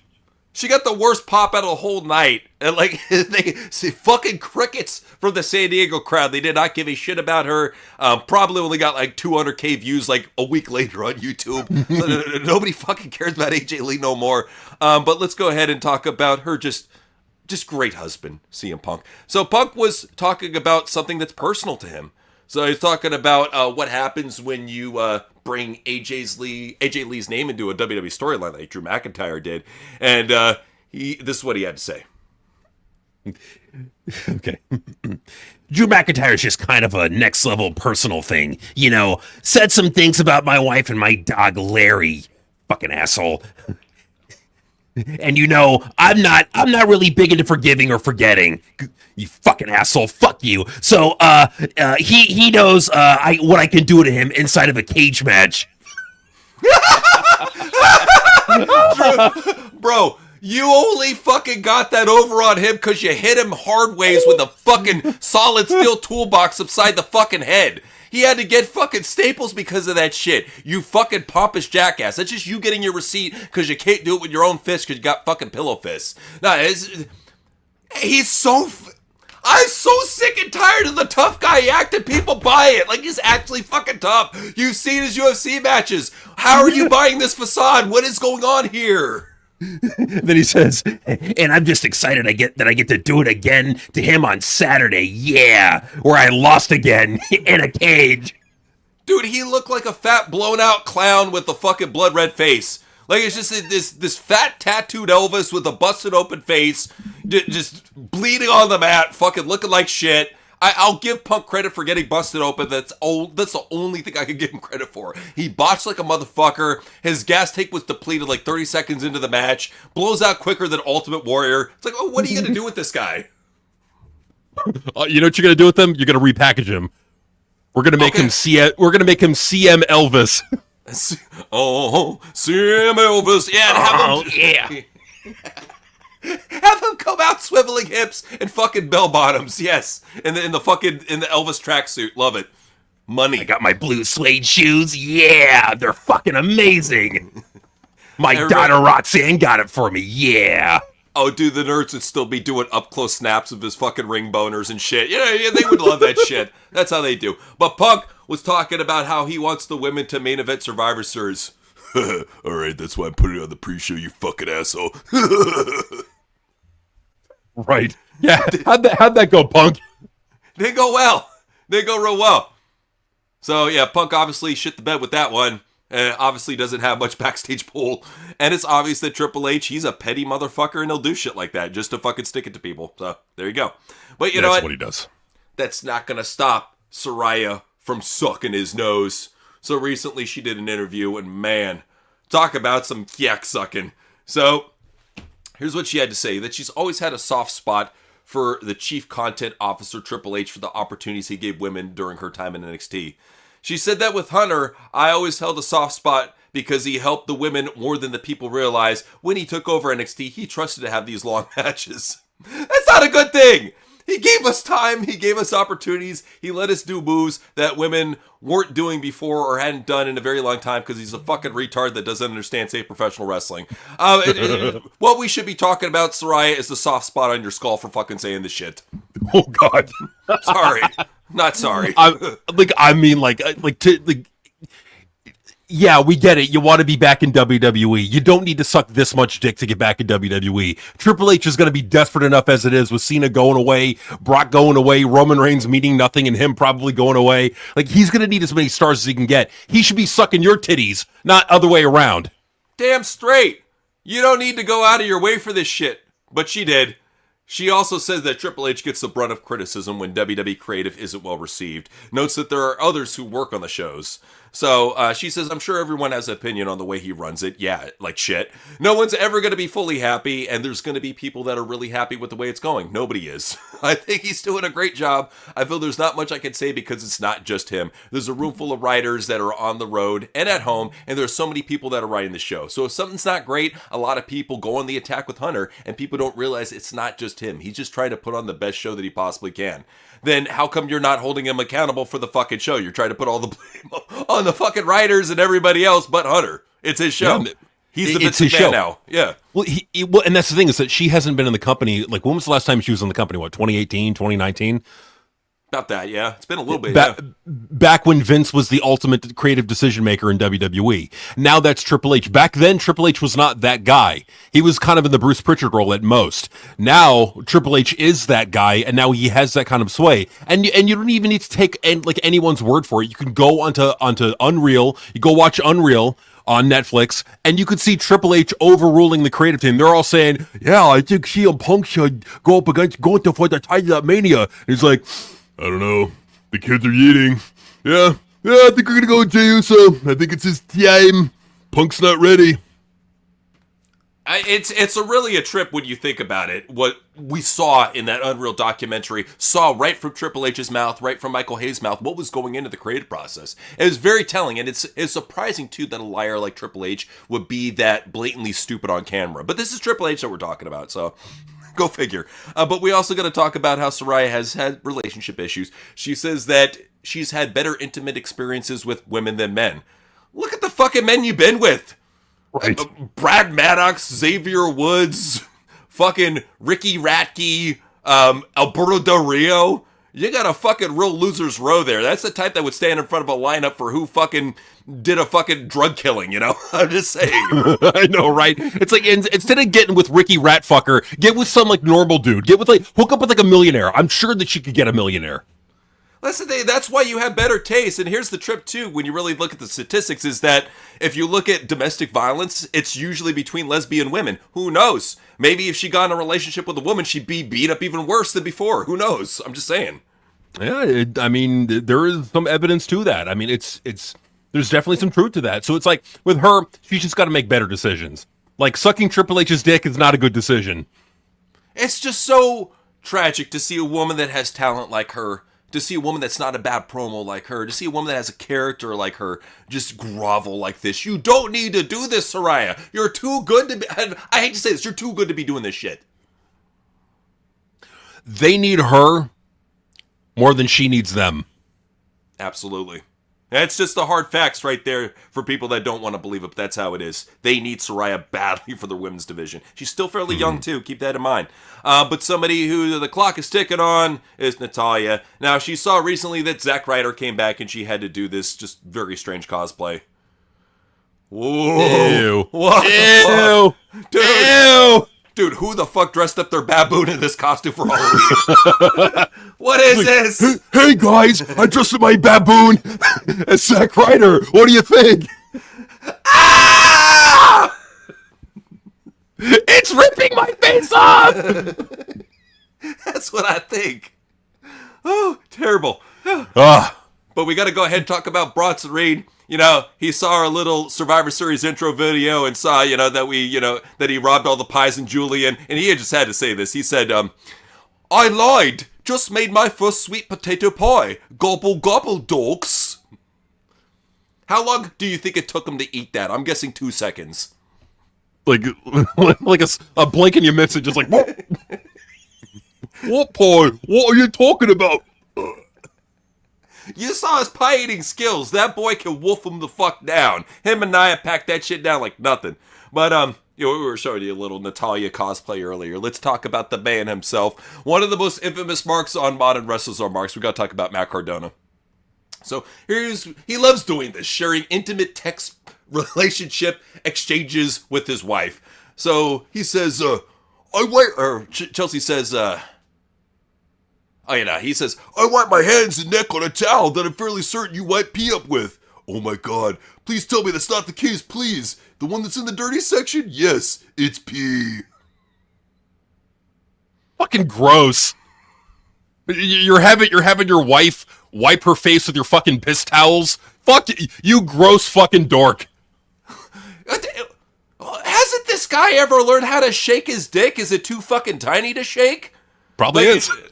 Use toilet paper, you fucking moron. Yeah, it's all you gotta do. It's not too difficult. But does this idiot not know how to use his penis? Maybe he doesn't have a penis. He could. You know what? He could be one of those fucking eunuchs with like a detachable penis that he hooks on. You never know. But Cardona also said, there are days when I'm not sure what I'm doing with my life. Then I sing Honky Tonk's main entrance theme with Honky at WrestleCade. I'm doing exactly what I want to be doing. Being a fucking dork and being a mark. Okay, cool. He's like a fucking like a dorky fucking Euro smark in the body of a bodybuilder. It's weird. It's fucking weird. It's weird. Like these are things I could see some like fucking ugly, hideous neckbeard who's like, oh guys, there's sometimes I don't know what I'll do with my life. Then I sing Hockey Tonk Man's entrance, and then I feel much better, guys. That's seriously something that one of those big like dork fuck accounts like Fade or Elite Rockers would say. And just to see Matt Cardona saying it, you're like, what the fuck is the matter with this guy? But here he had to insult Trevor Lee, very talented wrestler. So Trevor said, I preached investing not as a gimmick, but so you wouldn't have to see your favorites selling socks on Whatnot. So Cardona got very pissed off. He said, don't trash Whatnot. Can you get booked anywhere? And Trevor basically kind of made fun of him and replied underneath and said, I'm ready whenever, you know, like Cardona says. But Cardona says, if you're an independent wrestler and aren't on Whatnot, you're either lazy or don't like money. That's what the fuck? I never heard of Whatnot before you fucking mentioned this shit. Is it your company on the side? What is this shit? It probably is. Like, what is Whatnot? Like, use my fucking company and give me money or you're a fucking mark. I've heard of WhatsApp. I don't know what the fuck What's Not is. What you and your stupid shit apps, Matt Cardona. But he's also trying to sell his stupid shitty figures. So, I just got goosebumps seeing this. I love pro wrestling. I love I'm Chelsea Green. Fuck Mick Foley. Oh my god, what a mark. Oh my god. This is a grown adult. This is a tax-paying adult who has allegedly had sex with a woman before, yet he's acting like this. He's almost 40. He's 39 years old, dude. What the fuck? Like, I'm saying it right now, this guy cannot have a penis. There's no way. He has to be a dickless freak at this point. I'm thinking he just puts a ball of socks in his fucking tights and is like, yeah, now I'm a real man. And then it falls out and he gets all red-faced. He's like, oh, shit. That would be awesome if they did that at wrestling. Like in a JCW match, removed Matt Cardona's fake dick. You got no dick. No dick. No dick. It's right there, dude. The chant no dick. It's right there, man. You got Violent J on commentary. Oh, shit. His fucking dick fell out. And now he's a dickless freak here at JCW. It would be the ultimate storyline. It would be the best storyline that he's ever had. But Chelsea said that she was pestering WWE about bringing back Matt Cardona until they caved. God, how many guys did she have to service just to get this fucking jobber a fucking squash match on TV? Let's put it. Maybe it was the entire creative team. Maybe it was like a Triple H thing. It was like, all right, we'll bring him back, but you got to get everyone on creative, and you got to get them all on board. No, she had to sell them with her great creative skills, if you know what I mean. Yeah, her great creative skills. You know, she's a marketing legend, or so she says. So much so that it took her 3 years to process to launch a custom hat merchandise that doesn't even sell on the Shop Zone. So she has this 3-year plan to sell her shitty fucking stripper hat that nobody's gonna buy. Awesome. Yeah, they can't wait to buy that shitty fucking hat. It's probably gonna be like $350, and it's gonna be made of plastic. Dude, it's basically, that's all they're doing. They're just taking reused plastic shit from landfills and painting it with red and gold, and there you go, and selling it for $150. That's what you're fucking paying for now, fans. You fucking idiots. And the Triple H is like, you know what? We're going to call it upcycling. Yeah, we're just basically making shit out of garbage and selling it for over $300 on the Shop Zone. I'm fucking brilliant. TKO got to make their money back some way, you know? So, I mean, shit, they're handing out all these lucrative, you know, fucking half off, 25% off legend deals. So, CJ Perry cried when she got a lowball legend deal. She cried and groveled at Triple H. Oh, thank you so much, Triple H. Oh, and now she says, now I'd like to get in the Hall of Fame. Bitch, be lucky that you even got a shitty legends deal for fucking probably $20 a year. Who knows how bad it's, like, if Kevin Nash is complaining and saying it's a tenth of what he used to get, imagine how bad she got lowballed. I hope it's like dollar store coupons, like not money, just dollar store coupons. Here's 30 cents off a fucking loaf of bread at the Dollar Tree. There you go. And you know what? I threw in a couple expired Jiffy Lube coupons while I'm at it because I'm a good guy. She falls to the ground, she's like, I've never been paid this much in my life. Thank you so much. You know, consider it a stocking stuffer, you know, for the news.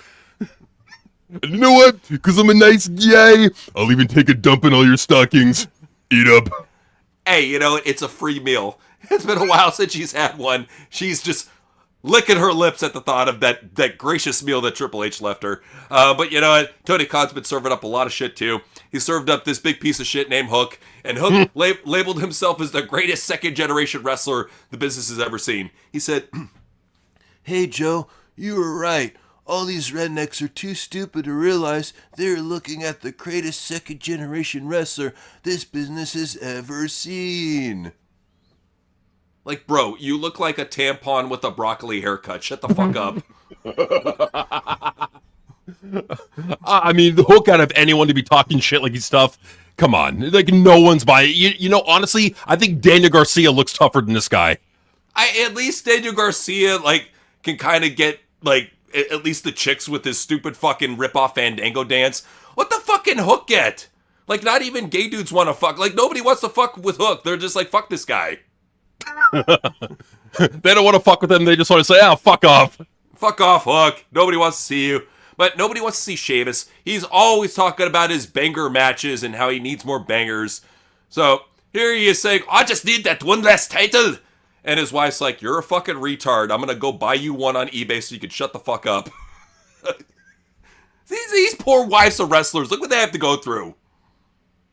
It's like, and she seems like a good chick, like just a decent woman. Yet she's married. Like, why are all these veterans such dorks? All of them. All of them. And you can't escape it. It's just how it is, man. But you know, Dominic, you know, his wife, great looking woman, got married to a dork. So he was talking about how one time he was around 260 pounds. I can't imagine Dominic at over 150 pounds. But here he is, 260 pounds. He said, my wife, girlfriend at the time, she knew it. And I told her there's this opportunity. Might go train in Tampa for 6 months. I was like, but I don't really want to do it. I don't want to leave. I remember I just started crying and just fucking bawling up. She looks at me and she's like, Dom, you have to go. You have to do this. I would rather have Fat Dominic Mysterio as a pro wrestler. Can you imagine the potential of Fat Dom? Oh, Fat Dom was great. Like I remember Fat Dom when he had the short haircut and he was wearing the fucking fucking Saiyan outfit in the ring. like that was peak Dominic. We're getting fucking cow Dominic, and that sucks. No, that was him at 200 pounds. He was at 260 at one time. That's fuck. Crazy. We could have had morbidly obese fucking Dominic Mysterio. Are you kidding me? Come on. Damn it, Dominic, you need to get fat again. If you're going to wear the cow outfit, get as fucking fat as you can. 300 fucking pounds. Especially to see a fat fuck like that do the 619. Hell yeah. I just see him botch it because he's too fat. I can't fit through the ropes. Hey, if he did a frog splash, that would fucking shake the ring. I'm just saying. I'll probably collapse the roof, too. Hey, you know what? We need it more wrestling. But JBL, he had a bad idea back in the day. This happens to all the greats. The JBL character could have been a babyface. No. Bro, you had people wanting to stab you in the parking lot. Embrace the hate. It could have been How could it have been a babyface? There's like literally no way to make that a babyface. I don't know what the fuck he's talking about. Especially at his peak, he was the ultimate bad guy. Like, JBL, just don't talk about your character anymore. You're the ultimate heel. Leave it at that. But Johnny Wrestling, he had to leave it super marky here on the timeline. Happy Thanksgiving from the Wrestlings. So I guess they're serving up mass luchador head as part of their little Thanksgiving banquet. Fucking nerd. It's Axion's head. Yeah. Yeah. But still, to be fucking, come on. Lame. He's such a lame dork. And who the fuck eats pineapple pie on Thanksgiving? Right. What the fuck? Like, this guy has, like, you got to imagine he's got some fucking money to spend on a meal. He's not poor. Like, this is the best you could fucking do. Fuck this meal. This meal sucks. Triple H cut down our paychecks. Now I just get paid in airline tickets, and that's it. I barter with them at the grocery store. Hey, he's hanging in line at the food drives, man. He got to get his food some way. If he sees the church canned food drives, he's like, fuck yes, dented canted yams, here I come. Look, Grandma LeRae, I got a rotten turkey leg. It's only 90% mold. What? 90% code? No, 90% mold. Speak up! 90% mold. People walking by are like, what the fuck is the matter with this little kid and his grandma? Shit. Oh, God. Just the things they could do. Like, just imagine if they actually went with that Grandma Lorraine gimmick. It would get her so over. Come on, those men. I know you want to do it. Dude, especially her with a big-ass listening horn. It's right there, dude. It's fucking money. What? Speak up! Oh, so Jordan Gray, she's bound to say something stupid every week. So she said, my husband alone in the bathroom. Oh, I'm sorry. I got you, little guy. Me? Babe, who are you talking to? My husband, this little bug in here. I'm about to take him outside. What the hell's the matter with her? Yeah, I don't know what the fuck is wrong with her. Like, is the little bug like a reference to like some like little gay dude that he was hooking up with on the side? I don't know. She's always like humiliating him. Every single week she looks for a reason to humiliate her husband. Which leads me to believe that he's probably her personal punching bag, if I had to guess. Damn it, get over here. I need to let out my frustrations. Oh, shit, baby. Oh, not again. Oh, shit. Don't hit me in the face. I want to be on camera for once. Please. Yeah, she's a weird. Why are they all weird? Like these. Like, what happened to wrestlers being normal people? I don't know. Something's wrong there. Something's very wrong.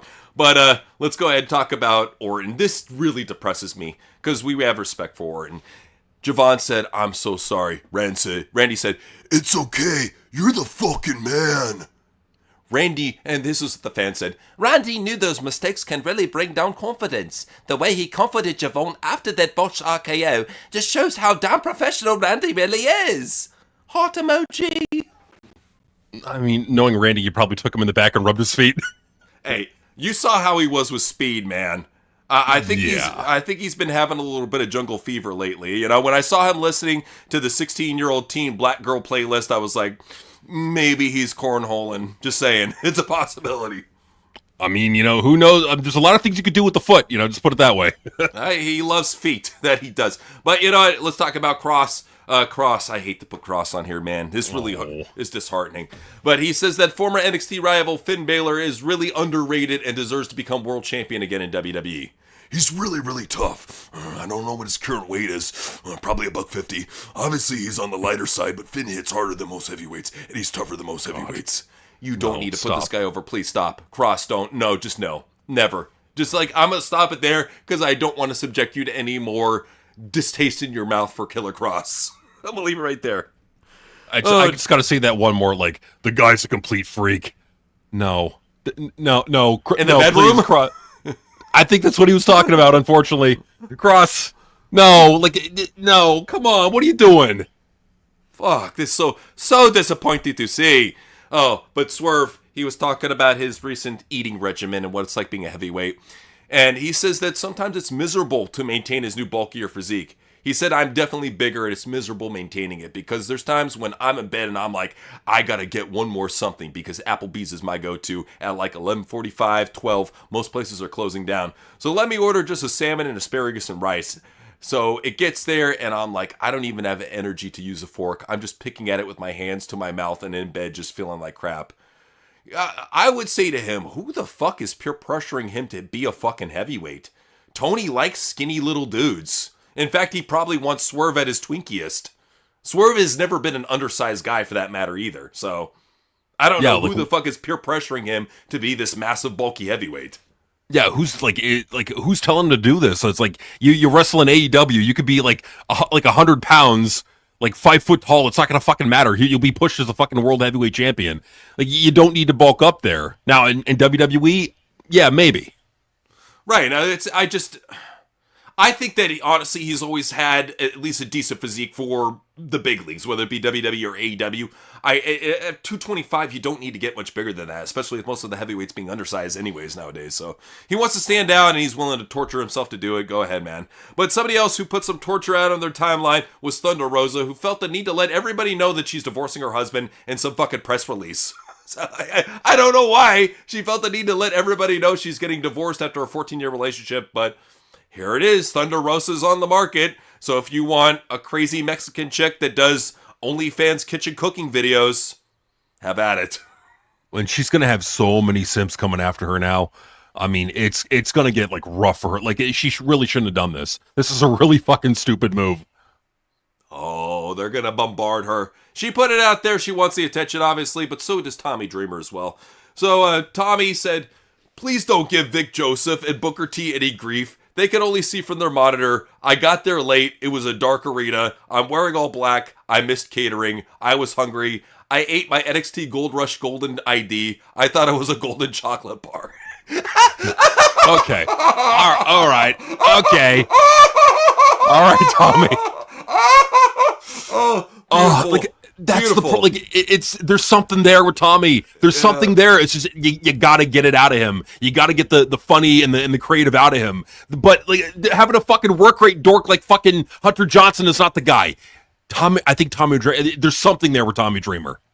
He's got something, man. I mean, he made some very entertaining moments in WWF when he came over after the crossover in ECW. So, because he helped out at creative. He's always had a little bit of a spark. He just lets the markiness take over. Just don't let the markiness take over. Don't go to the dark side. That's the problem. All these wrestlers go to the dark side. And somebody who definitely went over the dark side all the fucking way is Mark Henry, who went and said, "There's no rush with Javon Evans. In about 15 years, he'll be in his championship area."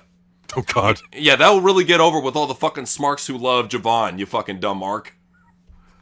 We just got to wait 15 years for him to get a title run. Yay!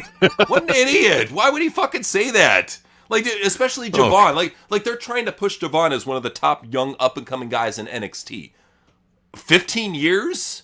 Especially with the star power that they're having, at least Javon is a little bit charismatic. He needs to definitely put on muscle. He's skinnier than Kofi. But there's something there to at least put him at a more prominent level than 15 years from now. What the fuck is he talking about? So does Mark Henry think that you're not ready for the championship until you're like almost 40? Because he got told the same and he fucking believed it because he's an idiot back in the day. Yeah. And so now everyone has to suffer because of Mark Henry. I think he's purposely trying to make wrestling shitty with marky opinions to fuck it all up for all the good wrestlers. Yeah, that's what I think is going on. So, it is. It is time for AI News, where we talk about what's going on in the AI universe created by Sora. Only a couple here for this week, not too many. We'll get back to it next week with some more.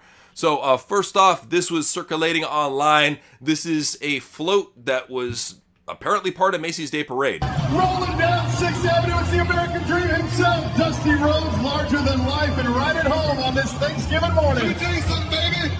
We're thankful for every... If we actually saw that during the Macy's Day Parade, it would actually bring up the ratings, just saying. It probably would have. It probably would have had a good number. Who knows? I mean, they probably have like 2 people watching it now because like everyone's watching it on their, on their phones or what. Yeah, I don't know. But like, is the Macy's Day Parade still a thing? Are they still doing that? They are. They did. Okay, so we briefly, briefly tuned in on Thanksgiving on Peacock because they were streaming it. And they literally did like a 6-hour fucking show. And it was, what you would see is like 1 or 2 shitty floats, and then they would have a shitty pop song in between. And it wasn't even like the full pop song. It's like a minute of the most popular retread artist that is usually playing at a casino or whatever. They had like Shaggy doing Mr. Bombasta. They had Debbie Gibson doing Only in My Dreams. So like all these like retread fucking singers that can't get work anywhere else, they had them doing their shitty like 1 minute of their song. So yeah, it was very bad, very, very bad. But something that is not bad is Richard Pryor's stand-up. In fact, he had to get a little Sora action in on Seth Rollins. Y'all seen this brother Seth Rollins, pretty boy with the shiny pants? Man, looked like he auditioning for an evil Cirque du Soleil, but you tap him, poof, he fold up like a Dollar Tree lawn chair. I ain't never seen a champion. Because he's weak. He's weak. Richard Pryor, all these years, he still got it. He's still telling the truth, because Seth is just a fucking weak pussy. He's just a bitch. That's the thing about it. I would hope more than ever, especially after that interview, everybody else realizes how much of a bitch Seth Rollins is in every way, shape, or form. Well, what WWE needs is a real bitch that is going to turn these fucking pervert fans to stone. We're talking about Medusa. Look at those eyes. Oh, no. Your gaze will betray you. Are you seeing this? She's turning. See, that's what we need, is more fucking pervert fans being turned into stone. I'm cool with it. I think honestly that should be the next world champion of WWE. Hey, you want to turn it for the better? That's what you need. That's what you need. Instead, though, we get the same long, boring matches, the same shitty Cody Rhodes promos, the same shit that keeps on bringing wrestling down into the depths that it is now. They unfortunately did have a little bit of a pickup before Survivor Series, though, so we hate to tell you this. So let's start off with Raw. All right, so Raw unfortunately did 3.1 million viewers. Don't worry, it's going to go down because we're now after Survivor Series. You're probably not going to see Brock for a while. You're probably not going to see Roman for a while. That number is going to crash and people are going to be shocked. If I were to guess about what the number is going to be, I think it's going to be like 2.8, 2.7. I think that's what it's good because it never really drops like a stone all at once. It usually just drops back down, drip, drip, drip, you know? Yeah, 3.1 was the number that has been circulating around for it. It was originally at 2.8, but then went up to 3.1. So that's what they're reporting. But keep in mind that's globally, not domestically. So it's not. They're gonna jack off and say it's a great number. That's globally, the whole fucking world. Look at all the star power it took just to get that number. Exactly. Now, that's what I'm saying. Is like they could jack themselves off, but you can't get these numbers without Brock and Roman. Especially not with John Cena either. When you have that combination of John Cena, Brock Lesnar, and Roman Reigns, you will get decent, passable numbers for modern day. How did SmackDown do? SmackDown. Okay, so last week SmackDown did the November 7th episode of SmackDown did 1.14 million viewers. The week after, the September 12th, it did 1.16 million, so it did 20,000 more. And then this week's rating was 1.21, so it was going up and up and up for the build for Survivor Series. That's going to go right back down. And even then, that's not impressive. 1.1? No. That is not impressive at all. People would jack off, it's over 1 million. Nah, it's not good, especially with all the stuff that they were trying to do. Like even with the Drew McIntyre segment, they were really trying to get people invested and dragging over the Vision, dragging over practically every star they could to SmackDown. That's all you got? That's it? Well, and that was for like the go home show for a Big Four pay-per-view or PLE, and with all the star power that they had for it and just everything else. And barely 1.2 million is what you're able to pull in. That ain't a good number. And like even in the 18 to 49 demo did a 0.2. Pathetic. Awful, absolutely fucking awful. And that's the thing too, is I would have gotten you guys some WrestleNomics snaps, but he didn't do much. He did Raw and SmackDown this week. Didn't do really any NXT Collision or Dynamite, but I'm sure you have some numbers for us. I do. So let's go ahead and start with NXT. NXT this week did 650,000 viewers. Or for this past one, I believe that was for Gold Rush, if I'm not mistaken. Oh, so this is crazy. This is a good factoid here. You want to talk about True Power? Stranger Things Season 5 premiered in a crash Netflix. Damn. Oh, damn. Wow. Yeah, that's drawing power right there. That's what draws. That's drawing power right there for sure. I mean, that just goes to show like how big of a draw Stranger Things is, and just how like WWE is not really that big of a deal for Netflix. It's really not. Like the only thing it could really do is like retain maybe 3 million at most viewers or 3.1 million viewers for, and even then they're not going to retain those viewers. Like the normal number is going to be about 2.3 million for a little bit. And I think that number is going to go down and down and down and down as the skill goes along. And I think you're going to be like 1.5 million is probably going to be the normal number within about 2 years from now for Raw and Netflix. It's pathetic. And this is a global number. And yeah, they're going to normalize the lower numbers and say ratings don't matter anymore. More people are watching on YouTube. More people are watching on X. They're really going to try to normalize social media as being the new branches why ratings are going down. And everybody, all these fucking idiots are going to buy it, hook, line, and sinker, because they've been brainwashed to do so. They'll believe it. No, they will believe it, unfortunately. I think there are some people who will believe it hook, line, and sinker because they want to fit in. I think you're going to have a lot more people just shitting, like continuing to shit on Triple H until he's out of the company. I still believe, I just still feel in my gut that Triple H is not going to be with the company in the next 2 years. I think he's going to be gone.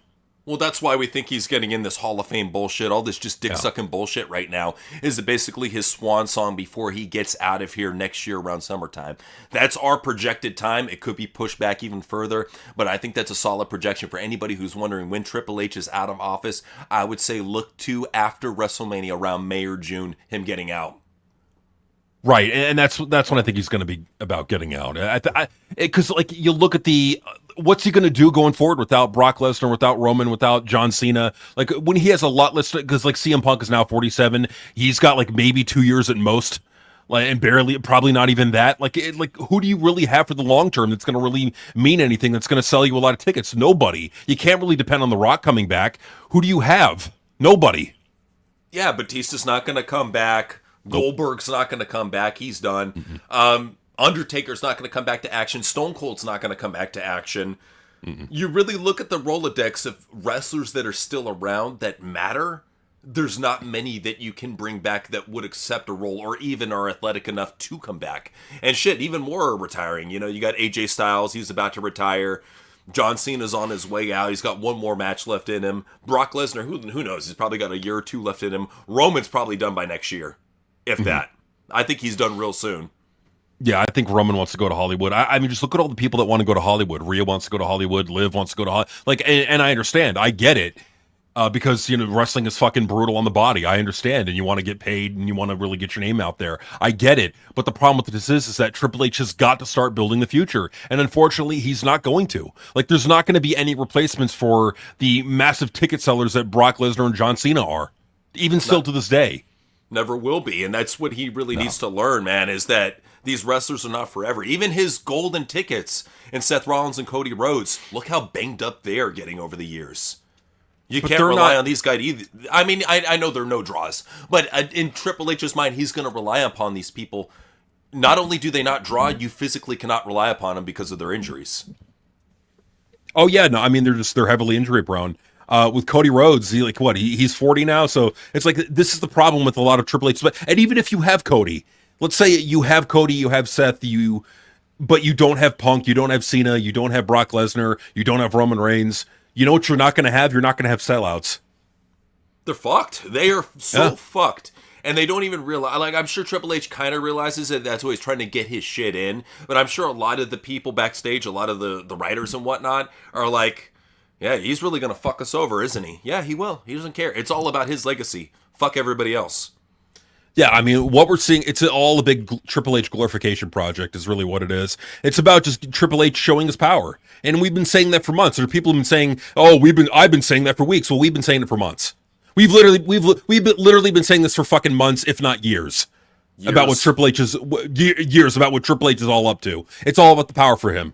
Like, and there's like other people like Don Tony who think, no, motherfucker, there's a fucking rational explanation. You really think Triple H is trying to job out fucking John Cena? Is that what you fucking think? Yes, Don, it's what I fucking think. I used to agree with you. I used to bury my head in the fucking sand, not anymore. When I saw John Cena get jobbed out and cucked out by 3 women, there's no doubt in my mind anymore about what Triple H is doing. It's all about keeping them under his thumb and showing them who has the power. Well, that's one thing, is that it's one thing to believe a YouTuber's opinion, but to actually see it with your own eyes, what happened, it was unmistakably a humiliation ritual. For anybody that doesn't know what one of those is, refer back to the time that John Cena walked out butt naked on the Academy Awards. That's what we refer to in the conspiracy circles as a humiliation ritual. What he undergone is without question a humiliation ritual. Why would you take a man who has done so much for WWE, has brought it so much goodwill, has been such a great ambassador for it, has always been professional to the T, that even Bret Hart, a fucking grizzled cunt of a curmudgeon like him, put over John Cena's professional? Why would you take a man like that and disgrace him so badly? To get him cocked out by 3 women that were way smaller than him. Even Raquel, way smaller than him. Well, probably 20 pounds. But still, have him get cucked out by 3 women. It's disgusting. And to not call it out is even more disgusting, especially if that's your job as a podcaster. Even if you're saying that, you know, because there are podcasters out there who think that, no, the worst thing that happened at that PLE was the ending to the main event. And I'm like, dude, think. Use your fucking brain. Use your fucking brain. A shitty ending versus having John Cena in his last ever PLE in a place that he lived in, getting cucked out by 3 women, completely fucking emasculated. What's worse? Yeah, I mean, And nobody looked good coming out of that. I don't even think Dom looked good coming out of that match. Like, that match was really, it was a travesty, I believe, to both Dom, and to John, to both of them. Terrible way to bring back Liv Morgan. If that was the only way that they would have brought her back, I could have understand. But when you throw in all the Judgment Day schmaz, it fucking really ruined the match. And this is what Triple H does now. He figures that, hey, throwing schmozzy shit out there is the way to entertain the crowd. Just stable warfare. If guys run out, they get knocked down, and then the ref throws them out of the ring, and blah, blah, blah. No, that's not entertaining, motherfucker. It's stupid. You do it all the time. It's like friendship and betrayal now. Nah, it really is. And like you're not really getting anything new. Like even the whole like mystery attacker. How many fucking times have we seen that in wrestling? Shit, we've been seeing that since the fucking 70s. And everybody's jacking off and making videos about it. Like, bro, who gives a fuck about Austin Theory in a mask? Shut the fuck up. Well, and like even then, like they could still like swerve you. They could like have it be Austin Theory under the hood, like doing the thing, and then like when it's the reveal, it's Seth Rollins and he's back. You know, who knows?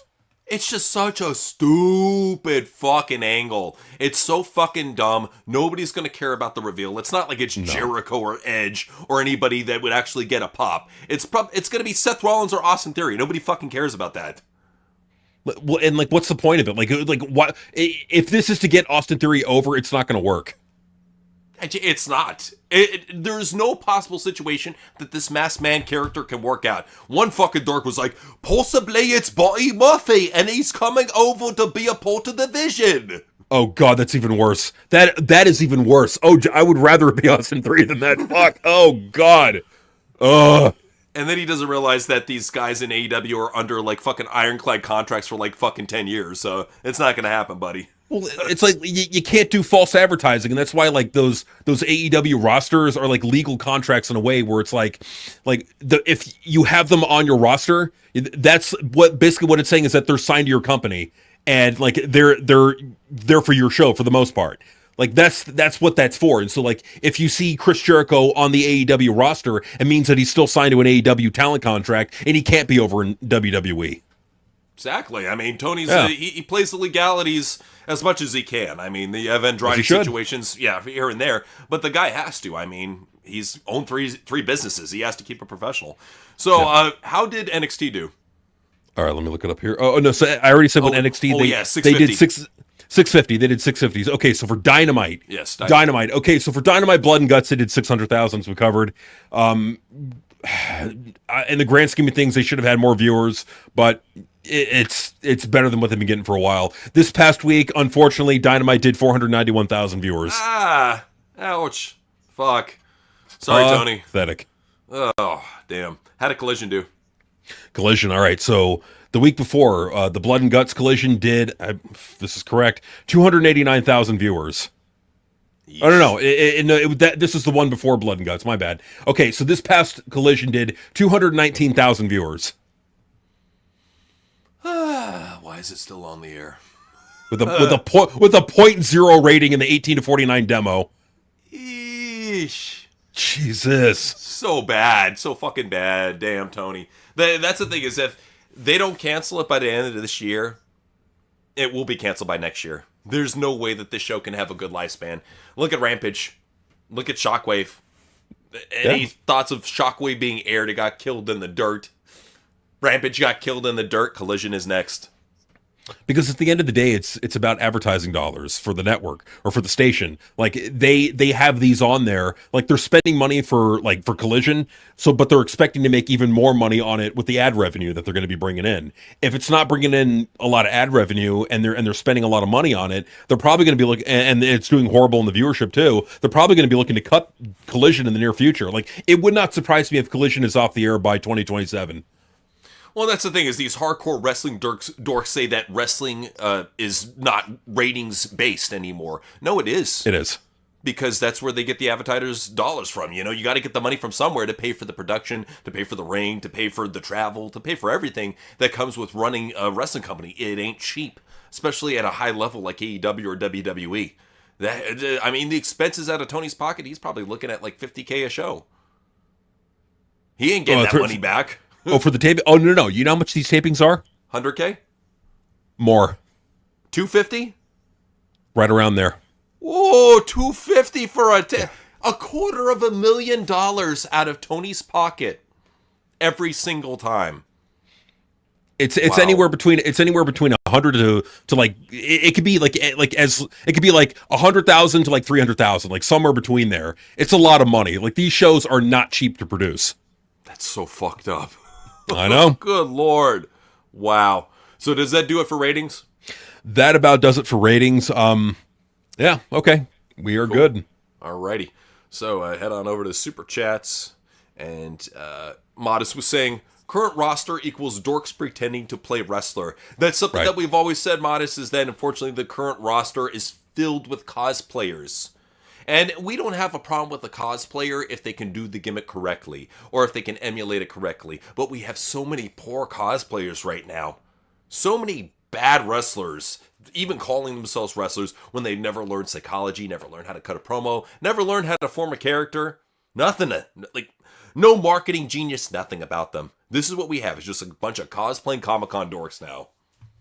And this is like even more of a reason why it's like when you don't have Cena, you don't have CM Punk, you don't have Lesnar, you don't have Roman, and all you have is Cody Rhodes for them and Seth Rollins. Like you've got nothing. Like your ratings will crash. Your attendances will be half full at best. Like it's going to be like 2026 could be a really bad fucking year for WWE and for Triple H if they don't turn things around and start building new stars. They're most likely not going to, so it's going to be bad for Triple H. He doesn't realize either that or he does, and he's trying to get his shit in while he goes. But no, he's really making a shithole for everybody, and it sucks. So, Is Conquerors was saying emasculated 2 times many John Cena is. We agree. It's the problem is that, yeah, 2 times too many. It was bad enough it was just with Raquel, then they did Roxanne, and then you take a woman who adored John Cena, and you make her go and kick her hero in the nuts. Right. Very, very disgusting shit from Triple H. In John Cena's last ever WWE PLE, like the last one he's ever going to be in was at San Diego, where he got the shit kicked out of him by 3 women. And there's people out there saying that, oh, the main event was way worse because it was not good. I'm like, no legends were ruined in the main event. Not at all. It was just them going through the fucking motions like they usually do and putting out a boring slot match. So no, it's just like, it just pisses me off that these fucking idiots, they don't look at the grand scheme of things of what's important. Oh, the main event had a bad ending. Who gives a shit about that? Everybody knew it was going to be a sloppy schmoz. Everybody, except for the fucking hardcore dork smarks. Everybody with the brain knew it was going to be a fucking lousy, sloppy schmoz. Everybody. Well, and like everybody, and like even like everybody, including us, we were all saying that Survivor Series was in no way going to live up to what Blood and Guts was. Ever. Even the women, the women completely outclassed the dudes. I'm talking about WWE wrestlers. The women's match at Blood and Guts outclassed the men's main event at Survivor Series. Even the men's main event match at Blood and Guts outclassed every other match that happened at Survivor Series. True. I can't deny that. Yeah, it was so fucking bad. And we knew it was going to be romper room bullshit, but man, when literally the only guy that bled was CM Punk, that's bad. It was pathetic, man. That match was absolutely pathetic. And yeah, it's like the whole entire card was pathetic because Triple H booked it. And like, you can only do this for so long until the fans turn on you. And that's exactly what's happening. Good. I love seeing it. I really love seeing it. So, Aegon said, I saw Cross toss around this big dude in Bloodsport like a sack of potatoes. He has scary strength. He's legit more than any other of Noseman's favorites. I think that's Kronos who you saw, the big dude, or yeah, something along those lines. Big fucking bald-headed guy with the big beer gut. But yeah, now Cross, he throws around guys that are 300, 350. He's legitimately fucking strong, man. No doubt about it. So, yeah, now Cross he's one of those guys that needs to be on TV. Well, enough with this fucking indie shit. Bring him back, man. If not, bring him back December, bring him back January. He deserves to be in the big time. Or Tony Khan, sign him. I think Tony knows something. I think Tony knows something that we don't. We've only, put it out there, but he knows for a fact, so I'm just saying. MM Garza was saying, people are realizing how bad Survivor Series was. The shark cage is gone. No pop with Stephanie and Nikki Bella, no interest. Only pop was Liv returning.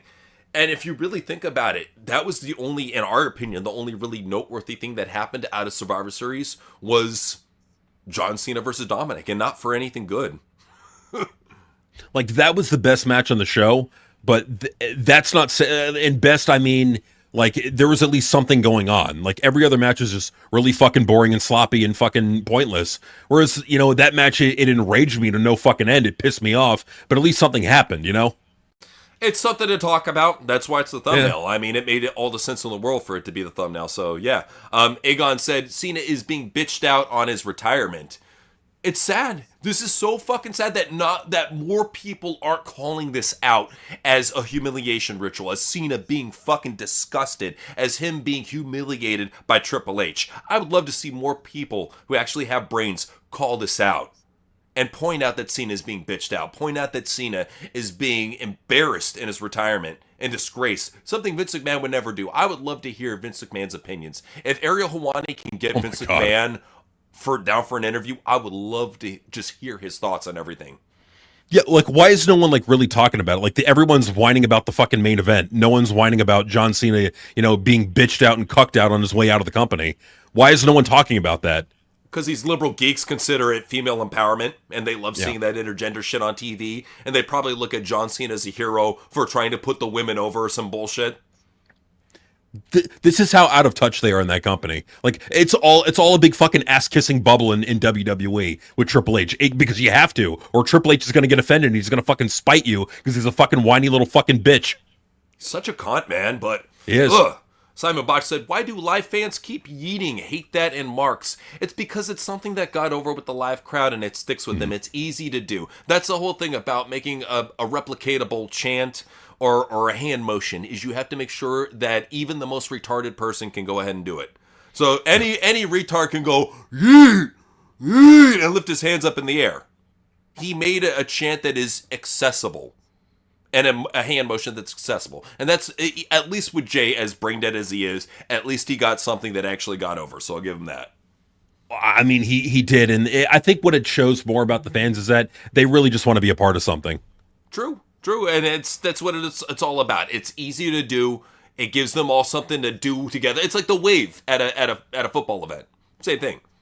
And so, like, because they have this feeling of belongingness, it's almost like they're willing to pay $500, $1,000, $2,000, $10,000, $20,000 to be a part of this thing where they can belong. I think it says more about the fans who are attending than it does about the creative. I mean, the creative is fucking awful. We all agree. But I think it says a lot about the fans of WWE now. Bro, just go on an X community board or go on Discord. Yeah. You could do this on the cheap. You don't have to be fucking spending $10,000 to chant along with a bunch of marks. Right, for a thing that you're, you know, it's really not worth it. Like, I get you want to do something that you're going to remember and you wouldn't want to be a part of something. Just go volunteer. You could do that for free. Go volunteer. They don't get paid for that. Why would they? They're not getting awesome wrestling with that either.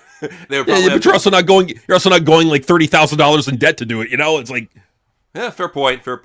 So Aegon was saying Dragunov versus Gunther was just two European jobbers slapping each other's chest, and fans actually say it was a classic match. They have low standards. They've been brainwashed.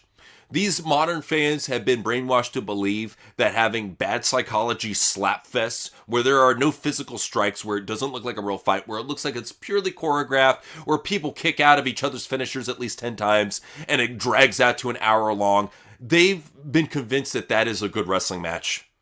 The amount of brainwashing that Triple H and Tony Khan have done, incredible. Hats off. True MK Ultra bullshit right here. Well, and then you also have to add in Jim Cornette too, like also adding into the overhype of a lot of these garbage matches that everyone thought, you know, hyped up to be great. No, that match fucking sucked, and we called it out at the time. And, you know, I've even gone back and rewatched that match again. Like, maybe I was being too harsh. Maybe I need to give another chance. No, the match was awful. There was no selling. The chops looked horrible. Like, if you've seen hard chops before, you can watch that match and go, what's the big deal about this? That's why even Brett and Goldberg were talking about how shitty their chops are. Both Brett and Goldberg were talking about Gunther's shitty chops. That tells you all. Well, and it just goes to show that, like, Jim Cornette knows better. Jim Cornette has been in the industry for 50 fucking years. You don't think he knows what a good chop looks like? He does, but he's sucking dick. He's sucking FTR's dick. He's sucking CM Punk's broken wiener. This is what he does, man. It's embarrassing. So Garza said, I've seen a woman beat Cena, but it's a weapon like Lita hitting Cena with the chair when he feuded with Edge. And that makes sense. If a woman is going to overpower Cena, it's going to be with a weapon.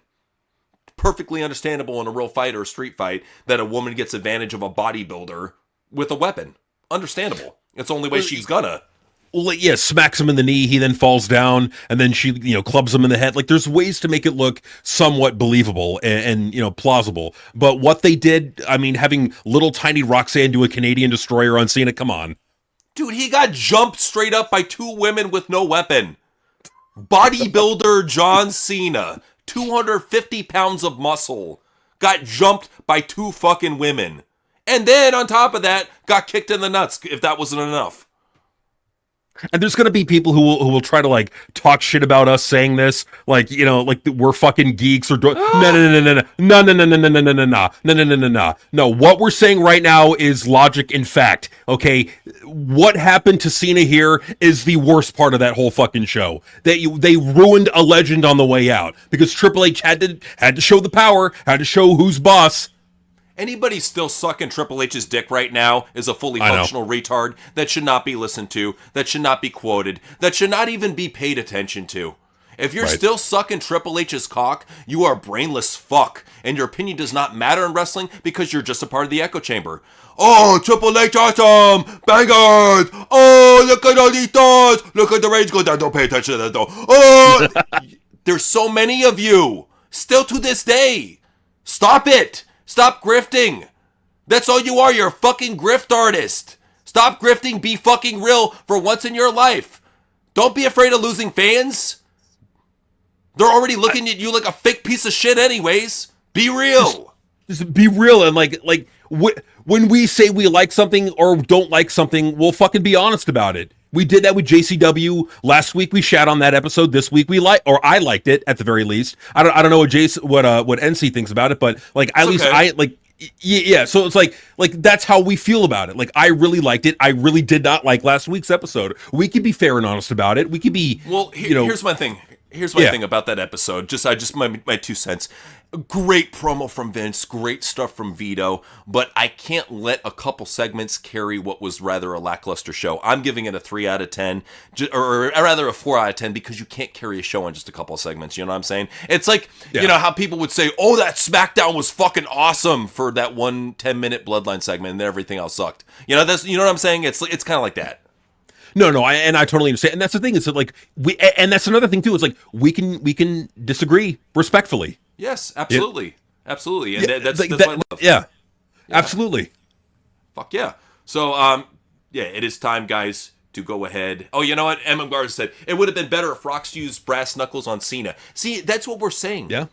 Is if weapons are used on a guy of that size, it makes all the sense in the world. I mean, I can buy Liv kicking him in the nuts as working because that's always been a classic. Is a little feminine girl can kick a dude in the nuts, a pro wrestler, and they drop, That's always been a classic, but especially with Roxanne and Raquel, the fact that they did that run-in with no weapons, it makes me think that John Cena is probably going to get butt-fucked in his next Amazon Prime movie. Who knows? By a woman. Who knows? Probably Becky Lynch. Who knows? Or to try to bring that butt over here, Cena. I'm gonna fuck it. Ooh. Oh yes, you're the man. Oh yeah, you're the man. Becky Lynch playing the role of Stephanie McMahon. Hey, we always said that she was Stephanie's avatar. Now it's the other way around. There you go, man. There you go. That it is. So let's go ahead and get some impressions. It is time for impression time. If you don't like our